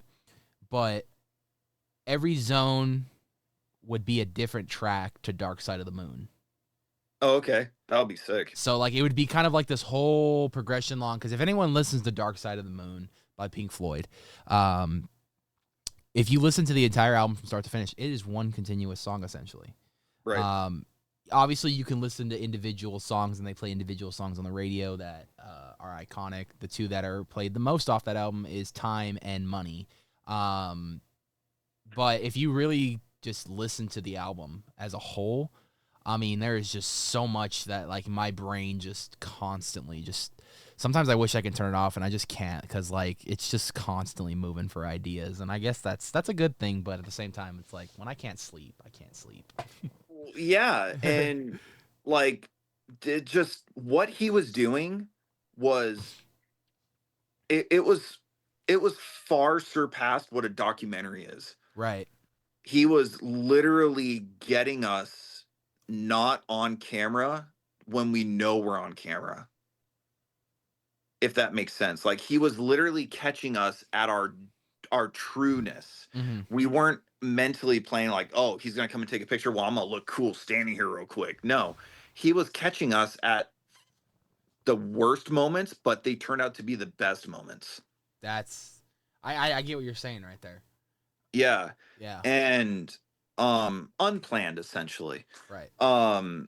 And he took photos, I swear, of like every single character at Dark Harbor. That's badass. I swear by this. Like the first year in 2023, he took it mainly of like streets and maybe some maze people. Majority streets. And this year, or last year, I keep saying this year. Last year, he did everybody backstage. He would go through the mazes. He would get people in character. He would get them before they're in character. He would get them before they're even in costume yet. It was so sick from a start to finish. Overall, 2023 was really what felt like the start for what I have always wanted in haunt. Yeah. It Yeah. really made me see and think, wow, I get to finally live what everyone else has already gotten so far. I remember going to 2023 and I was excited because Omar was working. I'd never seen Omar work in person. We've talked, we've been friends for so long, and 2023 came around and he jumped on the opportunity to come back to the Queen and Scare, which was going to be his last year. And I think it was honestly through him that I got to meet everybody. Like, he was slowly introducing people to me as the night was progressing every time we'd come back around. But that's the beauty of this community, is like, if you already know a handful of people within this community and then they know people, it's like, then it just keeps connecting. You keep making connections. I mean, yes, I think honestly, if I didn't meet you through him, I think I would have figured out a way to find you somehow, some way. I know what I say a lot sounds very stalkery, and it's not. It's not just, at all. Like, not at all. And yeah. you hit it exactly on the head, dude. It's like, for me, I had never been to Knott's until 2023. Wow. I had never been to Knott's. What a first year to go too for the 50th. That's Oh, dude. That was just mind-blowing to me. Yeah. I've seen endless videos of Knott's, and I've never even I've only driven past it. Mm-hmm. And I just never got the opportunity to go. I was either working or I was doing Six Flags or whatever. And my best friend bought me a ticket and said, "We're going." Nice. And I said, "Okay." And a bunch of the people from Shacktober were going too. So it was sick. And we went on opening night. Yes. So good. Yeah. There was a chance we probably ran into each other at one point of the night, because I was there. You know what? We probably had to have. There's a lot of people. But dude, it's second to none. And especially when you walk through Ghost Town, that's where it all started. Like, sliding, period. Like, that is the foundation of sliding right there is Ghost Town.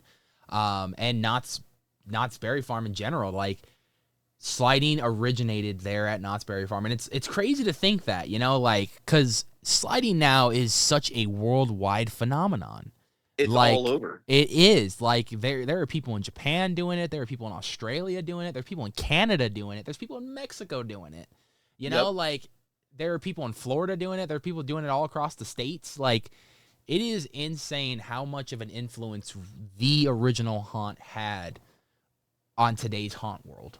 I mean, it is, and then obviously, with the groups like QM Sliders, with the Decayed Brigade, Eternal Nightmares, groups like that really pushed that out there even more. Slider Syndicate out in Florida, like, it just pushes the boundary, because now people are gonna look at other people and be like, oh fuck, like, look what they're doing, let's do something similar. Yeah, so it's insane. And this goes back to our conversation at the very beginning of haunt just becoming a year-round thing, because a lot of these groups will stay together year-round and do shows. They'll do charity shows. They'll do regular shows, like event shows, like year-round. You know what I mean? So it is awesome to know that, you know, when you walk into Knott's, that's the birthplace of sliding. You know, it's history. I was in complete awe. Yeah.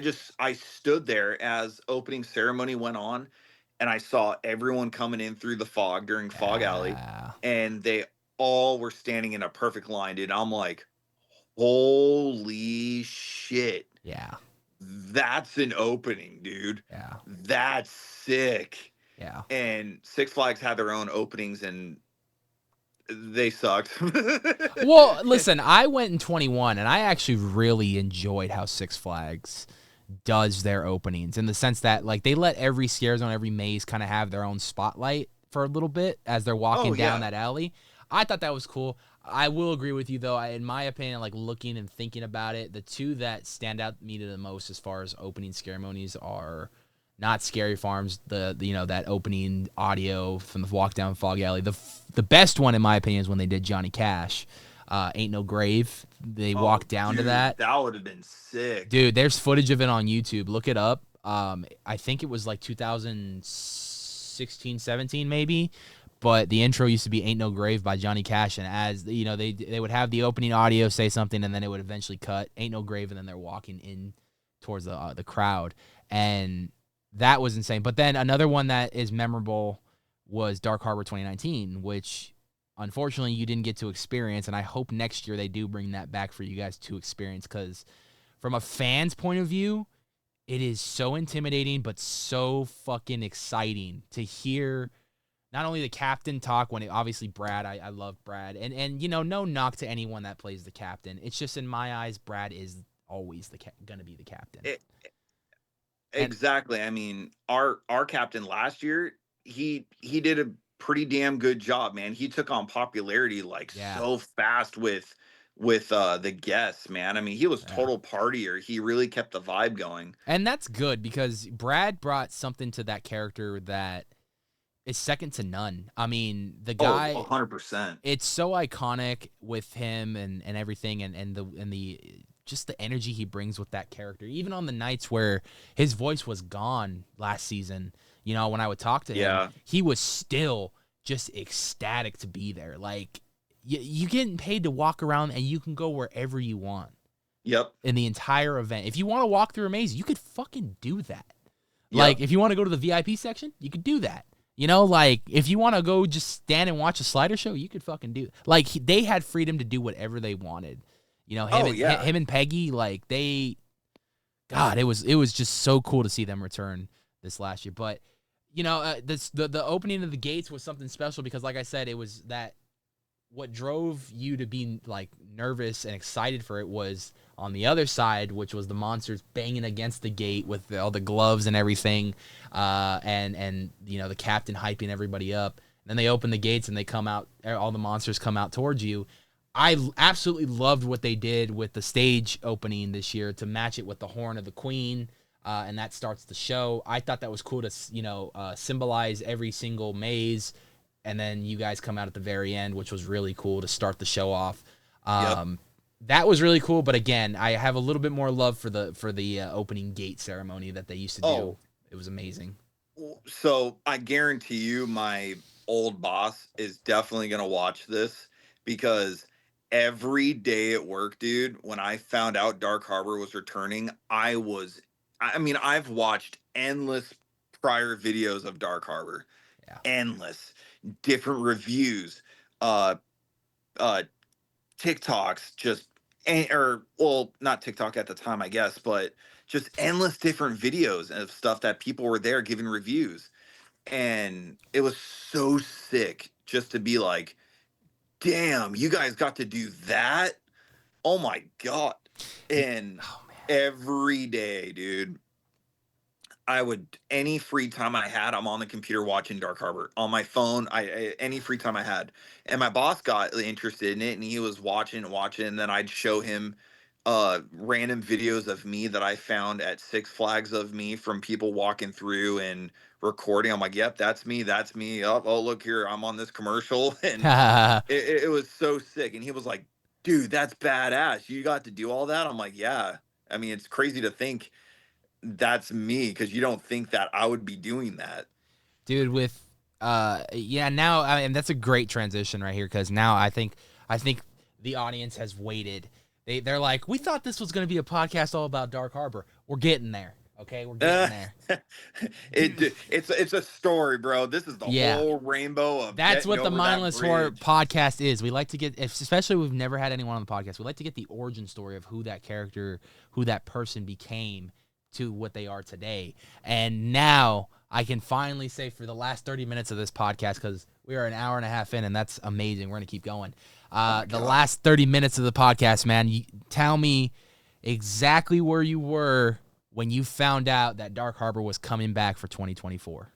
I was at my current job I am still working at right now. I was mind blown when I saw I think the whole community was, man. All of Southern. This is one of the greatest haunts in Southern California. When I think I want to say it was either on Facebook or not Facebook. It had to have been Instagram, I think, of a sneak peek of Scary Mary, or it was something like that. And I was like, what? Yeah. Oh my God. And within like that day, dude, all these different vloggers, all these different people in haunt, it was just like So I remember that because that day I was at my girlfriend's house, and it was obviously, I think it was around early summer, before, maybe a little bit before summer. They had this big press event at Queen Mary that night. I didn't know about it. And my buddy Rob went down because he was covering for Exploring Attractions. And I commented, I'm like, why are you at the Queen Mary for a press event? And he goes, oh, they invited us out. They're going to be doing some announcements and stuff and all that. I'm like, huh. So, like, in my head, I'm already thinking, that's odd that they're doing this pretty close to season, too. So I'm thinking, maybe they're going to announce what they're doing for Halloween this year, what they're going to be doing for the rest of the year for the ship, you know, like all the events. You know, I could see why they want to have press out. Within the next 30 minutes, as that presentation went on and news started coming out and rolling out, I check Instagram, and all over Instagram is Dark Harbor's returning. Dark Harbor announced to be coming back. Queen Mary's redoing Dark Harbor again. People talking about it. People losing their minds over it. Former actors not knowing how they felt about it, but also sharing their memories and experiences of it. New and old talent coming together to want to come back and make this feel like Dark Harbor again. And I just remember showing my girlfriend, who is probably the biggest Dark Harbor fan I've ever met, and she legit was in the most happiest shock that she has ever been, because she like loves this haunt. This was the only haunt she ever knew before she met me. So, wow. You know, for her, it was a little bit more of a kind of a sentimental thing because she had a lot of memories with Dark Harbor. For me, it was like, fuck, dude, I really liked this haunt in 2019. I made a video for social media, I think in 2022 or 2023, basically like a little compilation video of like Dark Harbor gone, like never forgotten or something like that. And I used Motley Crue's Home Sweet Home for that. And fast forward to 2024, and the entire community's in shock. Yeah. You know, it is breaking news in the haunt community as Dark Harbor is returning for 2024 season. First thing that goes to mind was, okay, what are we going to do? How are we going to do this? Are we going to clean slate it and start with a bunch of new original stuff? Are we going to bring back things and tweak things? How are we doing this? How are we returning? Are we going to pick back up where we left off? Are we clean slating and starting a brand new event? We're just using the Dark Harbor name. I think that was the biggest scare for a lot of people going into it. You know, I wasn't sure whether or not they were going to clean slate it or if they were going to just pick up where they left off. And that was the big question going into the summer. And, you know, we were waiting and waiting. Every week we were getting announcements of characters returning. icons, and eventually that big panel at Midsummer Scream that gave us eventually everything we needed to know going into 2024.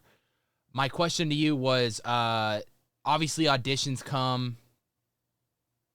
I know this year was definitely a somewhat of a tribute year for Squeaks as well, which, Yes. you know, Squeaks did audition for Dark Harbor and was supposed to be a part of Dark Harbor. Unfortunately, Squeaks passed away in 2024. And I think the coolest thing that you guys did that year for Dark Harbor was the tribute show, which we'll get to in a little bit. But talk to me about what it was like going to audition and to be a part of the comeback of Dark Harbor. So just I'm gonna take a quick jump just before the audition because it's gonna lead to audition. Um, I remember I was literally just laid off at my current job, dude. I'm like so just feeling down, man. I'm like, oh my god, dude, I gotta find another good job that I had, and it was like not even my fault. It was just unfortunate circumstances that made me have to like quit. And I get a text from Omar, and he's like, I need you to join Discord right now. And I'm like, why? What's up? And he's like, I need you to join Discord right now, like right now. And I'm like, okay. So I never had Discord before. So I made a whole Discord and I joined in on Discord, and it's pretty much the entire QM team in there, and Hunter's in there too. And they asked me the question, do you want to become a part of the slider team? And my eyes just about exploded, bro. I'm just so just it felt surreal because unfortunately I was hanging around a real kind of a prick dude that was a slider for Six Flags, and he never really gave me any sense of hope that one day I could be a part of a slider team. And I'm laughing and smiling because I'm not gonna get into that topic, but I think I know who you're talking about. yeah, and he really made it kind of like, look at what I'm doing and look at what you're not going to do. Sounds And about right. um it didn't last long. You know, karma came around. So jump ahead, I find out about boot camps. Oh, Boot camps, you know, I'm working my living ass off at my normal job, and I only missed one, or no, I didn't miss any boot camps. I missed one audition, I'm sorry, show day that we were practicing for the show. And I got to meet the whole team in person. I got to meet you in person. Um that was fun. and oh yeah, and it just felt really cool. So I never really got to slide at the rink before, so it was kind of like a first for me. Um we start doing boot camps. I start getting more back into myself on like what I need to work on, what's this and that and this and that. So now it comes time to, we've gone through all of the boot camps. It's now time for season to start. We go and have our very first audition for Dark Harbor. I got to meet a bunch of familiar faces. I got to meet new faces. I got to meet some OGs. Squeaks was there. A bunch of these other people there were there from OG Dark Harbor. And I remember looking up at Squeaks, and I'm like, holy shit. Like, I'm 6'3", dude. You're fucking huge. And just the nicest damn guy in the world. Like, so just genuine. You could talk to him. He was just really good at communicating back. And I told him, like, damn, dude, I've only ever heard from you. And I used to watch these Dark Harbor videos religiously, and we got to talking, and then it finally came time for us to go and do our slider audition. So we're doing our slider audition outside on the worst pavement possible. Horrible. And Squeaks is out there just being himself, dude. He's being a total goofball, just having a good old time, man. And we all get together, and Squeaks had to go home. He had to go do his own thing. But all of the people that were majority sliding there, yo, we're taking audition over to the rink afterwards. And all of us went to the rink, and we stayed there all the way until closing, dude. It was so fun, man. I felt so happy to be like, I am doing the haunt I wanted to do. Yeah, and let's talk about opening weekend of Dark Harbor. Now, I'll tell you from my personal experience from this year, it was exciting. It was. We just came off of that amazing panel at Midsummer Scream. They really got everyone hyped, and I was super excited for everything to come back, just to be back on the ship, and just to have Dark Harbor back. So we get there opening day. First and foremost, the parking was a fucking nightmare. Oh, that was all over social media, dude. Oh my God. It was like crazy, and I'll be the first to come out and say they were very responsive of seeing that and really came to a conclusion of fixing that as best as possible, as much as possible, as fast as possible. And yeah, parking was kind of a disaster. I felt like the way they were letting people in the beginning, like from the different time slots and everything, were kind of a disaster. Yeah. And lines were kind of a disaster as well opening weekend. However, that being said, I went a total of 3 times last season, and every time I went, it felt like the event was getting better and better. That's something you don't normally hear later in the season. Like, usually later in the season, more people dropped out, and you start to see it go down and downward compared to what you saw in the beginning, where I was like, we kind of had a rough start, but we had a fucking incredible ending. Yes. And the rough start wasn't even due to the haunt. It was just due to little minor things like line controls and parking situations and stuff like that. But we finally get in, and it is just like one of those surreal moments where I'm walking through and I'm seeing Dark Harbor everywhere. I'm seeing Slider Alley right as I walk in where it normally used to be. I'm seeing fucking mazes, bars, all this food and pop-up, all these rides and stuff that Dark Harbor had back in 2019. What made this event even cooler this year was the floor plant that they planned out this year. I think was the biggest floor plant they have ever used on site there, which I know in itself is a very difficult thing to permit for the next month or two, month and a half, 2-3 months, with building included and deconstruction 4 months, to have that space taken out from the Queen, but it balances out because it generates them so much fucking money. Oh yeah. And I have to say, overall, I was super, super impressed with the event. Talent across the board, killed it. The mazes were so memorable. There was a brand new one, Infirmary. We got a reimagining, but also we got a lot of nostalgia with Feast. Yeah. Lullaby also, same concept, was a remaster, but also a lot of nostalgia when it came to Lullaby. Same thing with Big Top Circus. We had a circus-like maze, but that was kind of a brand new layout, a brand new area for it.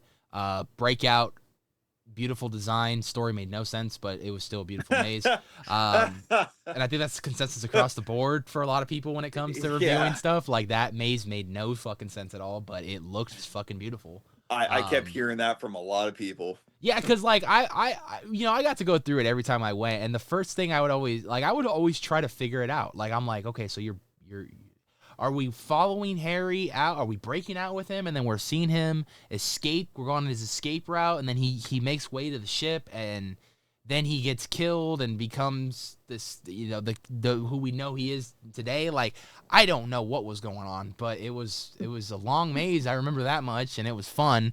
Yeah. I will say that one was the hardest I think I had with casting issues. That one had the least amount, it felt like, towards the end, but everything else was just perfect. And I'll say it, if you go through the mazes on the ship, you don't even really need scare actors. It's just so eerie to walk through with Yes. audio and lighting as it Yes. is. Like, that's an experience of its own. So towards the end of the season for us, we got told, hey, we're gonna have to probably fill in on mazes. And so one problem that I could think back on 2023 was we would have to skip on being on streets to go and fill in on a maze one night, and it turned into like over a week we would have to do this. And each person out on streets would have to rotate, like, all right, you're going in on uh whatever this maze is tonight. And it's like, all right, whatever. I mean, for me, it was kind of like I get a break. I get to get a new taste of a different scenery, just switch it up. Yeah. And totally cool. I had fun doing it. I never really complained unless I had to do it like every night. But for 2024, it was like the last weekend, and the capacity of talent that we had went from like 80% now to like 30%. It was like nobody. And um all of us, we either could go to Big Top or we could go to Feast. So whoever was dressed more majority clown went to Big Top. Whoever was kind of more dressed up, more voodoo like, we went to Feast. Mhm. And me, I was kind of like a mix. I don't think I really fit where Feast was, but I went anyways. I had the fucking ball time of my life in the entrance of Feast. That was so stupid fun. I had a blast. I missed out on going out for the last hour on dance party because I stayed in the damn maze. I was having so much fun. When you say entrance, were you were in that first dark hallway when you walked down? So the long hallway that's kind of like red. It was kind of red light hallway. Yeah. And then it transitioned into like this Like kitchen? yeah, it was kind of like a kitchen, and then you go into the hotel lobby. Yeah. I was in the hotel lobby. I was behind the desk to your right.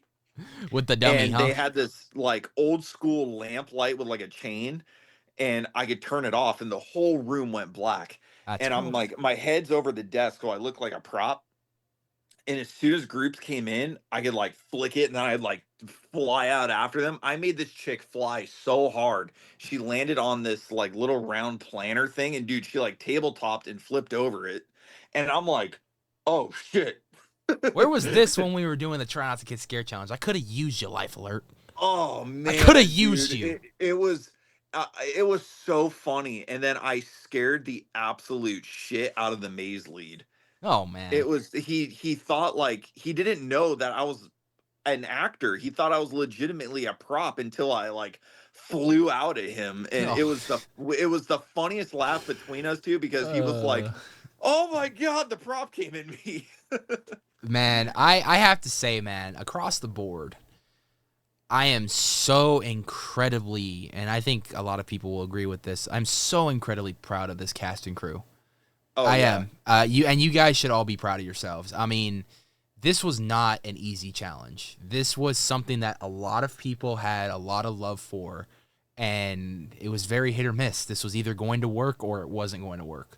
Yeah. That's just the simple reality of it. And thankfully, from the general consensus of everyone that I've talked to in the community, it fucking worked. It worked. It worked 100%. And, you know, I think it was awesome in the sense that there was that mix between the OGs, the rookies, and the people that were kind of in Shacktober. You know what I mean? That kind of came to Queen. So there was that kind of mixture of like a little bit of everybody. And, you know, I heard so many great stories across the board when it came to, you know, this year when it went towards like who was talking to who. We got to interview X before season started, and then he makes a decision to be a part of season after that podcast. I secretly think we had the influence of persuading him to join Harbor this year, but you know, I'll take that one to the grave with me. But you know, it was cool to see him do his work, especially after doing that podcast with him and hearing so many stories of what he brought to the table. Bricks coming out. I heard so many stories about Bricks. Oh, yeah. First time I ever got to see him work, and he, you know, for them being at the age that they are still like they're fucking 20. You know what I mean? Yeah. Like they 100%. can keep up and everything, but God damn, like it was cool to see a lot of new talent out there that had a lot to prove. Ruby being a new talent for Dark Harbor it was incredible to see him to do his stuff out there. Omar coming back to be part of that OG group, and then of course a lot of the Shack people coming back and being part of that Slider group. And then, I like to say that there was one night in particular, more than any other night, that I have deemed the greatest night of Dark Harbor ever. And that was, I believe, the night when you guys did the Squeaks tribute show. Yes, that was a huge conversation. I mean, literally the day, or what was it, a week after that the unfortunate news came out. Yeah. That hurt me. Like I never knew him the way everyone else knew him, but my first interaction with him was the greatest. I never knew him, period, and I really wish I would have. And I really wish I could have had him on the show and talk with him. It was one of those, like, dude, I have heard legend stories about you, and now I'm getting to hear your story from endless other people, man.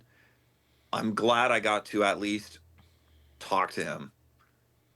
I wish there were two of me so I could be recording podcasts all damn day, because I'd be recording episodes with like everyone I possibly could. Oh shit, dude. Man. And it was extremely hard on Hunter, Omar, X, Bricks. Well, here's a little story for that. I know you know this probably, but and X probably told you, but I mean, X, I remember talking to him, and X was the reason why there's obviously a group of people, but X was one of the main people, and they're responsible for creating the Slider group within Shipwreck. And then it became a big thing when Dark Harbor came around that they actually wanted to give them their own show. So they started, and part of that original group from the Dark Harbor Queen Mary Sliders team was Squeaks. He personally brought him on, and it's wild. It really is, to see someone who like a few months ago was so energetic, so excited to be coming back, and then a few months later it's like he should be here. You know what I mean? He should be here. And like I said, I didn't know the guy, but everyone I talked to that had stories about him, it felt like I did. You know what I mean? Yes. And yes. It's just exactly the love and incredible support. And that's a lot of what also this month is about. Is a big tribute to him too, because he put in a lot of years at Dark Harbor, Shipwrecked, all that stuff. You know what I mean? Like he's one of the OGs. It's like you always got to respect the generations before you, because they paved the way for future generations to continue to do this. Yes, they literally made it to where you had a chance to do it. Yeah. If they sucked, the company would have been like, you know what? We're not going to probably have these actors, or we're not even going to be an event. 100%. Yeah. And it's amazing. I remember when we were talking about, like, we weren't even sure what our show was going to be. We were figuring it out. It took a long time, and we didn't have that much time. I'm sorry. It took a long time before we were able to start our own show and get our own show going. Yeah. And we crunched like 3 weeks or it was like 3 weeks or 2 weeks before Dark Harbor was literally starting. Fuck, man. We had to figure this shit out. And it was like a conflict of, hey, these people can't make it. They're people. They're their own lives. Or what can you do that your benefit for the show could be? We had to figure that out like immediately. Yeah. And between Hunter and Omar and Paul was there, you were there, and I want to say, oh, definitely a Daddy. He was a huge inspiration, helping on like, okay, you could do this, you could do this, you could do this, you could do this. Try this. Okay, that didn't work. Could you do it? Okay, you did that. Great. We're keeping you for that part. Blah blah blah blah blah blah blah. And we figured out our show. So down the line, it came time to, okay, we're going to be doing the memorial show for Squeaks. What are we going to try doing different? I mean, there was fucking so many of us trying to incorporate into the Dude. show. So Oh my God. we did our show on top of another 100% improvised show Yeah. on top of. That's insane. Yeah. So No, dude. I think that, when you and we had someone that went that night and filmed that show for us, because I did want to get that up on YouTube for people to watch. It was across our social medias and stuff, so it's up, available to watch. I dubbed it the greatest night of Dark Harbor because it was like the fucking Royal Rumble. You didn't know who was showing up.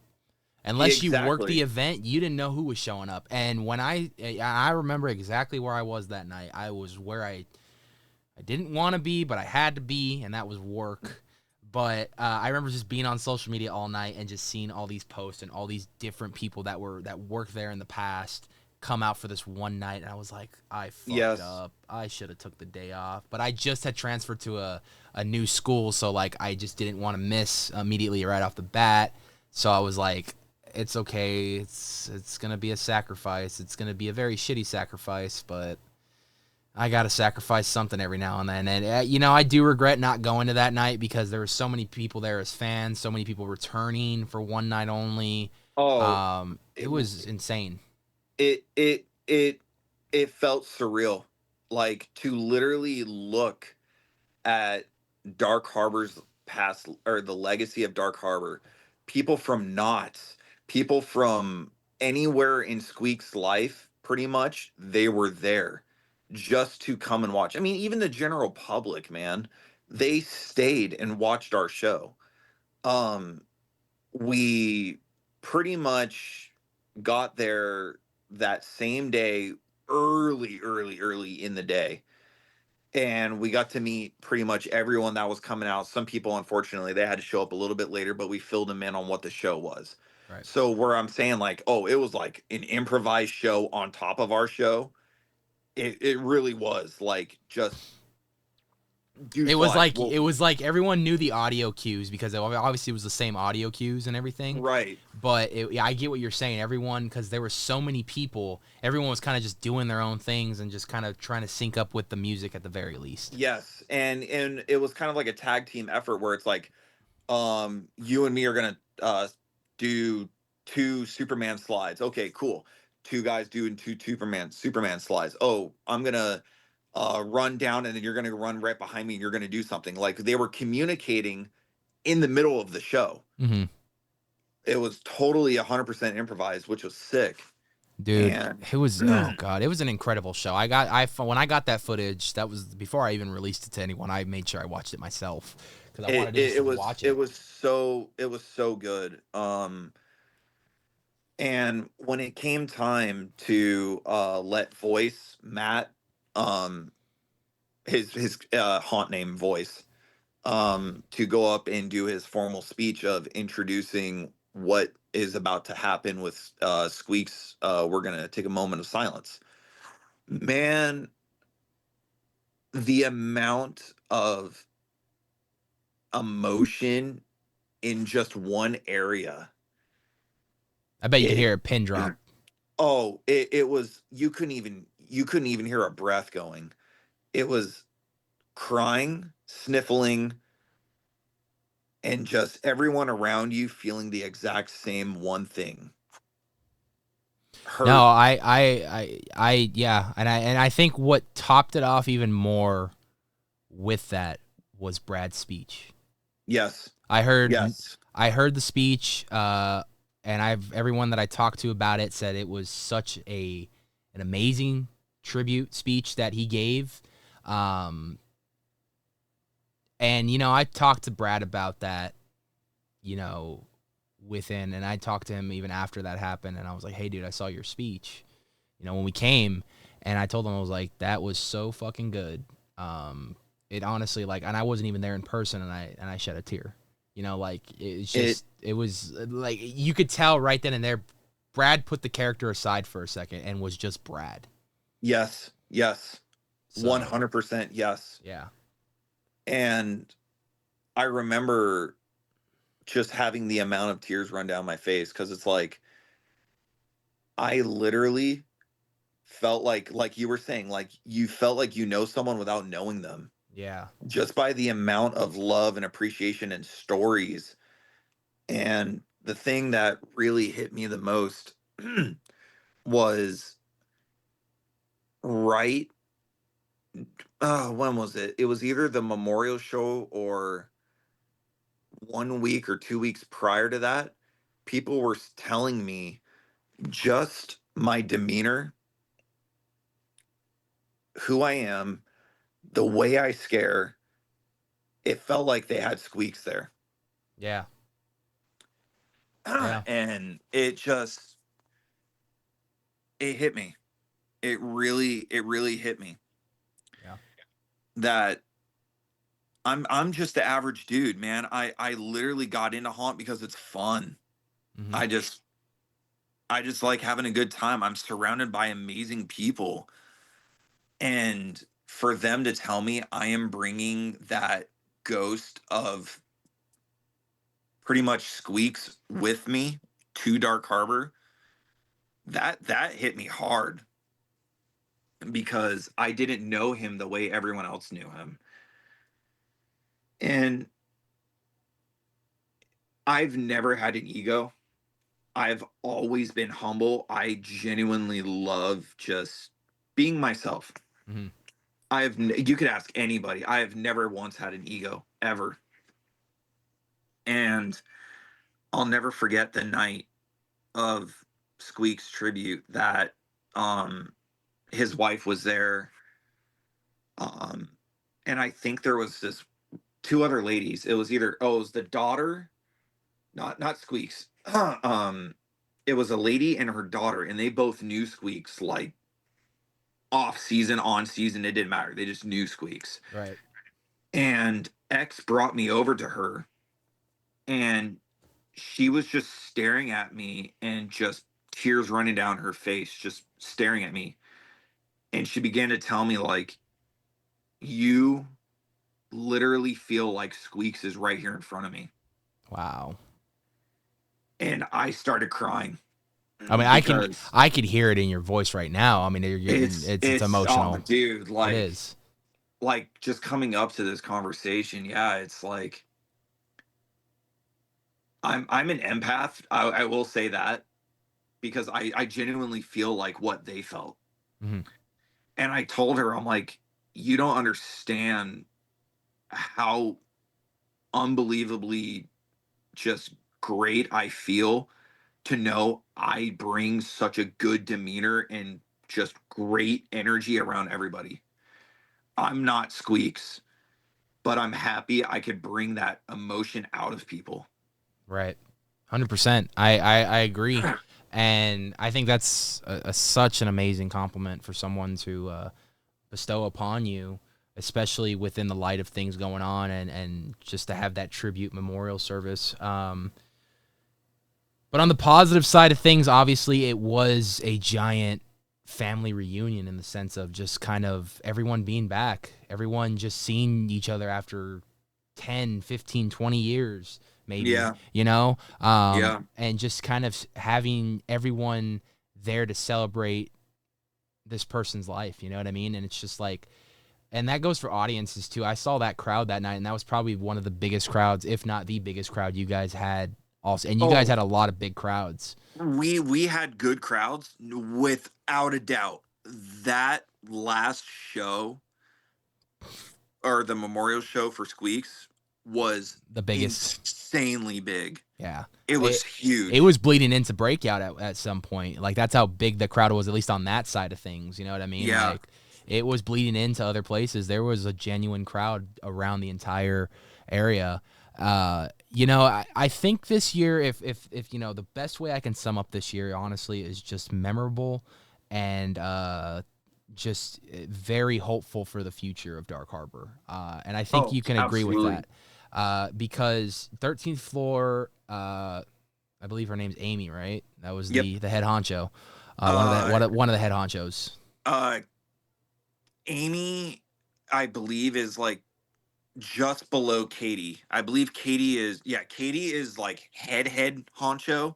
Amy was just below her, but I'll put them in kind of like same category. Right. And I would see Amy every time we went to Dark Harbor, walking around, vibing out. At some point, stressed, running across from one side to the other. And I saw that with Hunter. I saw that with Yeah. Hunter. I saw that with Star. Just there was nights where they were just booking it across the event, and I'm just like, something must be going on. I don't know what's going on, but something's going on. Constant something. Yeah, but I just think overall, dude, that it was a very memorable year and a very strong comeback for an event that's beloved by so many people in Southern California. It's one of the Mount Rushmores in the haunt community of Southern California when it comes to I've always called Dark Harbor, they're like the Dogtown of the haunt world. Without a doubt. Yeah, 100% with like, especially when X was explaining to me like how they first started sliding and then like how they were sliding just to have fun, and then how they kind of did a unofficial show during Shipwrecked, and then going into like the birth of the slider show at Dark Harbor, you know, and it's like, it is just such a unique thing. Obviously, when that was a big thing, when Hunter announced that at Midsummer of the slider show returning, that's huge. That was huge news for a lot of fans. And you know, I mean, I know there's so much to Dark Harbor that you know, I love and a lot of people love, but I think the one thing that's always synonymous with Dark Harbor, two things for me, is obviously the sliding team, the slider shows, and the fire shows. You know, that is the two things that are always going to be recognized and synonymous with Dark Harbor, as far as when you explain the events to somebody, be like, you ever seen the fire people there? They're you can't miss them. You seen sliders? Yeah. There's a slider show right in the beginning of the damn entrance. You can't miss it. Yep. But the mazes are just second to none too, and I am so excited to see what they pull out for 2025. If they go bigger, better, if they're going to bring in new mazes, update some mazes. I'm excited to see what they can do with this tank that is Dark Harbor and where they can take it going forward. As someone who obviously had the experience of being part of the team to bring it back and everything, what is the overall best experience you got out of being a part of this team for the 2024 season? Just literally how I could have never, I don't do tricks. I had to learn a lot. I had to say, like, okay, could I jump people? I could try. And I did. Can I do this? Could I do that? Could I do anything exotic? No, because I'm built like a damn praying mantis. I know the feeling, buddy. I know the feeling. But it didn't matter what my limitation was. It literally was, I am useful for the team. I'm genuinely so damn humble and so just proud that it took me this far to get to where the dream was. And I genuinely love and hold on to it very dearly. It means literally the world to me, without a doubt, because I'm surrounded by just amazing people. Yeah. I can't ask for anything better. Would you say that the transition from Six Flags to Queen Mary has been a very smooth and memorable transition for you? It was way smoother than I thought it was going to be. I thought I was going to have to, start back in the route of being in a maze, going back to a scare zone, and I proved myself to where I will literally be anywhere. I will do my best. And if this is where I'm going to be, this is where I'm going to be. And I guess it really kind of opened up the opportunity of me, like, no, you're staying out on streets. Yeah. And that really made me happy. Yeah. And like, I think just overall, like, I again, I can't stop saying enough positive things about this. I've talked to so many people about this, And it's the same response of how great this event was this year. My buddy Rob never got to go to Dark Harbor. Goes the first time this year. It was his favorite haunt in 2024. So I mean, my girlfriend, even her being the harshest critic when it comes to Dark Harbor, and she said she was going to be very harsh on it because of how much she loved the original Dark Harbor. She said there was a few things she would change, but overall she had an amazing time. She had fun. It was memorable for her. It was Dark Harbor again for her. We had a great time. Every single time we went, it was just a fun time. And I want to see what's going to happen in 2025. I'd love to work closer behind the scenes with them for content-wise. If the opportunity were to ever arise, I would jump on that in a heartbeat because there's so many ideas I'd love to do with so many talents. There's like a whole reality show I have in my head based around something I'd love to do, but that's for I'm blown away that there isn't. Yeah. There's got to be like a Jersey Shore or anything that could be like a total MTV skit of just haunt. There's the closest reality show so far that I've seen that's haunt related was the 17th Door one. I don't know if you've seen that. Right. Yeah. The Spook Show, I think it was called. And I was about that. I was obsessed. I was obsessed with that when we watched it for the first time last year. I was obsessed with it because of the whole. I'd like the drama between everybody, but I also like the fact that they actually showed them building the haunt and like how innovative they got building things. And I was like, damn, that's actually kind of inspirational, to be honest with you. Yeah. But I would love to do something like that for like you said. I'm surprised there's not more things like that. I'm surprised HBO Max or Netflix hasn't picked up on a deal on that yet. You know what I mean? With how big haunt is growing, and especially now there's going to be a literal 365-day haunt in Vegas. Yeah. Holy shit, dude. Like, now's that the time. just goes to show. Yeah. Now is the time. I got so many ideas, but if you can give the future generation, the next generation, the rookies coming in, a piece of advice, any piece of advice, going into auditions, going into the realm of haunt, what would you tell the next generation? What advice would you give them as far as how everything goes? Be yourself. Literally be yourself. Go in completely humble. I don't care if you've been doing it for a year, 2 years, 3 years, 4 years, 5 years. If it's your first professional haunt, you have to be humble. And don't be disappointed if you didn't get the best scare zone or not the maze you wanted to be in. Literally make it your own. Yeah. Literally make it your own. You can go into anywhere. Experience is experience. You learn from yourself. Hell, you might even learn from other people that have been doing it. There could be someone that's just coming into haunt, but they have such a unique, weird voice thing that they do, and you could do it. Maybe. Yeah. Don't steal it from them, but see how you can work from that to make it your own, and then the next thing, and the next thing, and the next thing. Get yourself those knee pads. Get yourself in that slider gear. Go out and slide. Who's to tell you you're not to slide? Exactly. I couldn't have said it better myself because, yeah, you got to go out there and just be essentially fearless. Just be humble. Just absorb as much as you can from anyone that's been in the game for a while, because I guarantee you'll eventually Frankenstein all these parts together and make your own creation right then and there of you. Well, even like, especially in now time, there are so many actors that are insanely genuine, great human people, just humans, just literally the greatest people on earth. Yeah.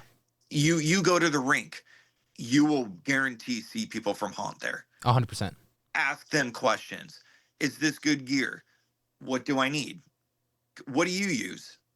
Everyone will be genuinely happy to see you, because that's literally the people that are going to be replacing you when you go.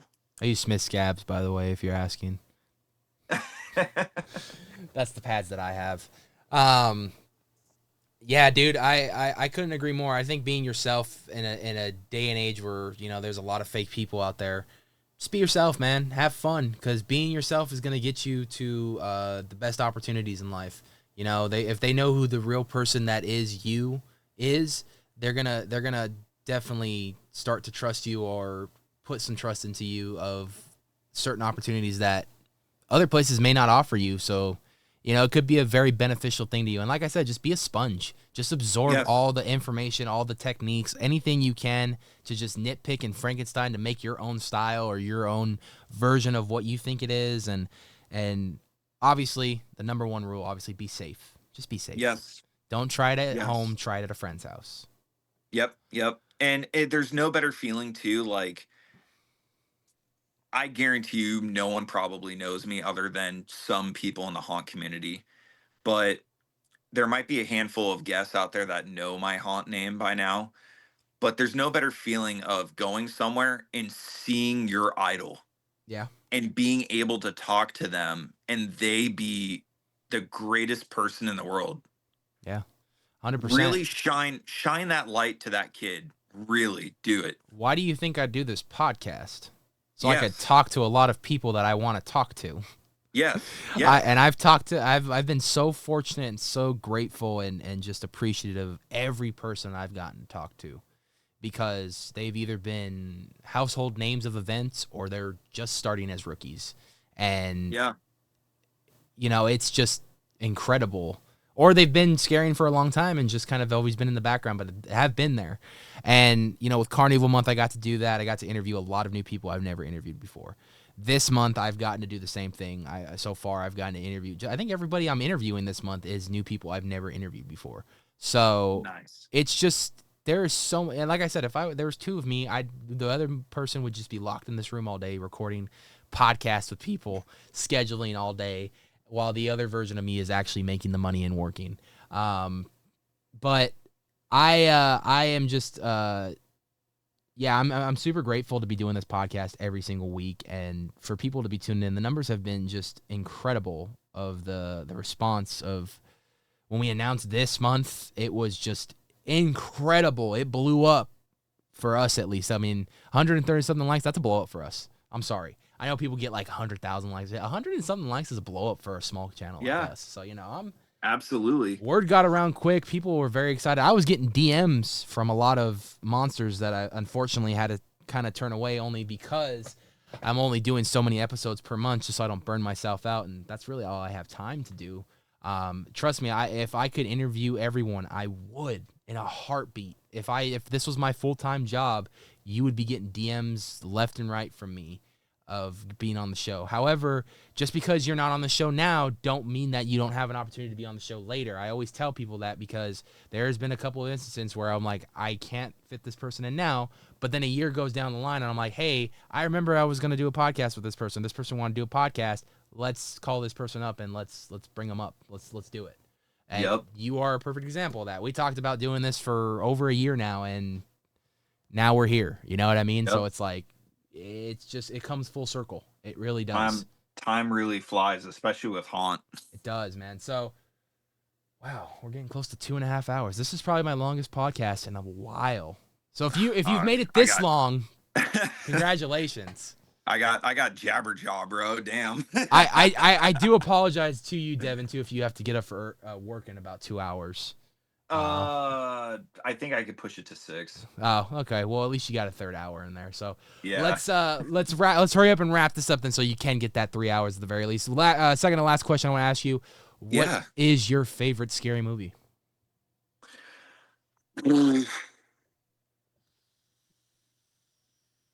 I would have to say,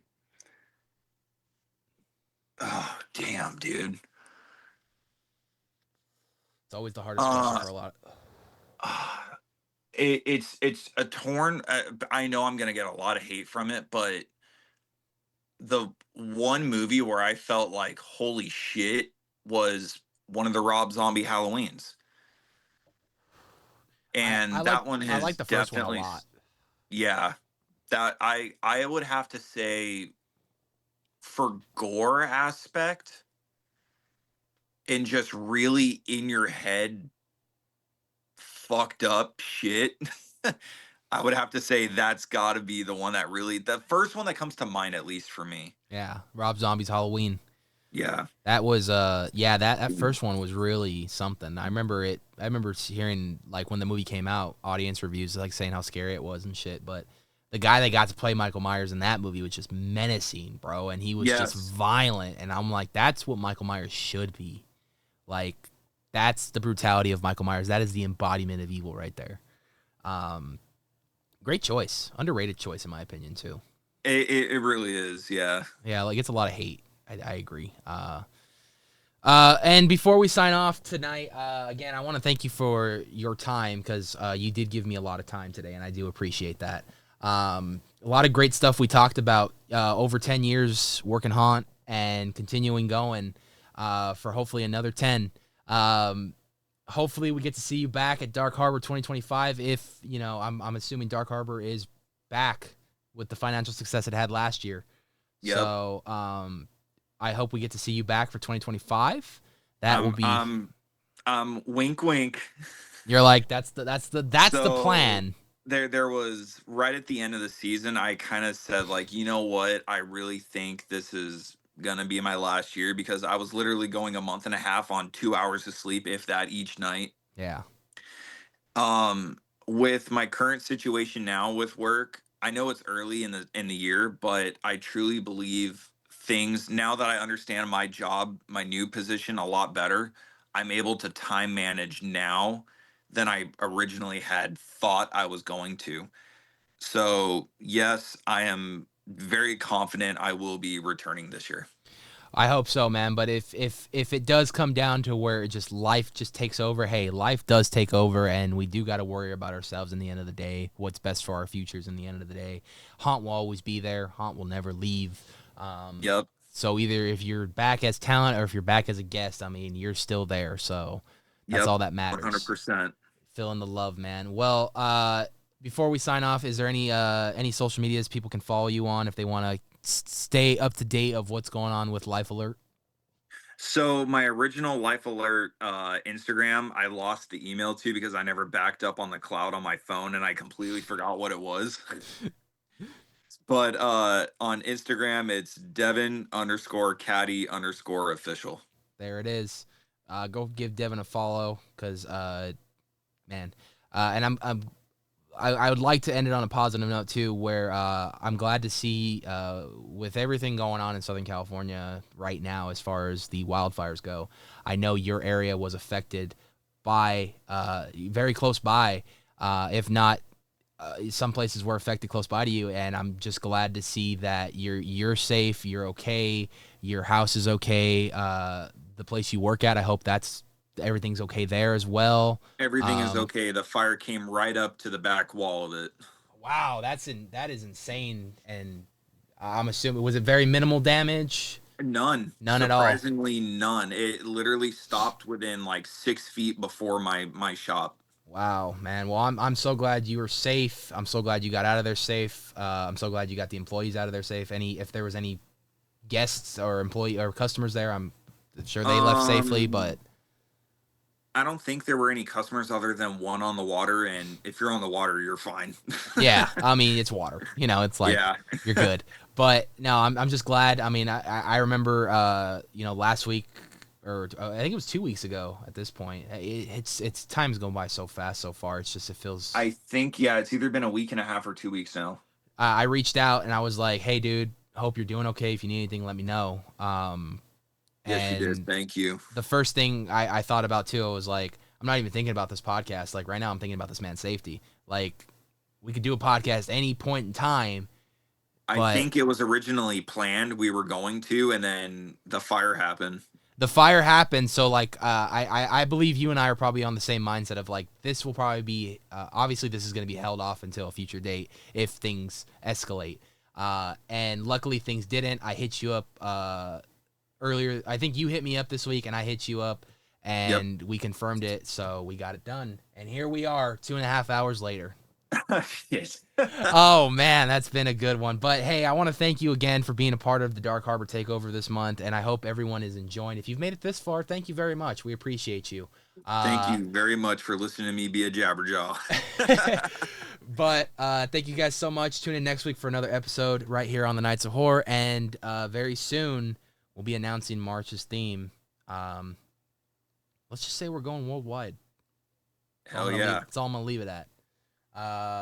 Until then, Stay spooky, and we'll see you guys next week.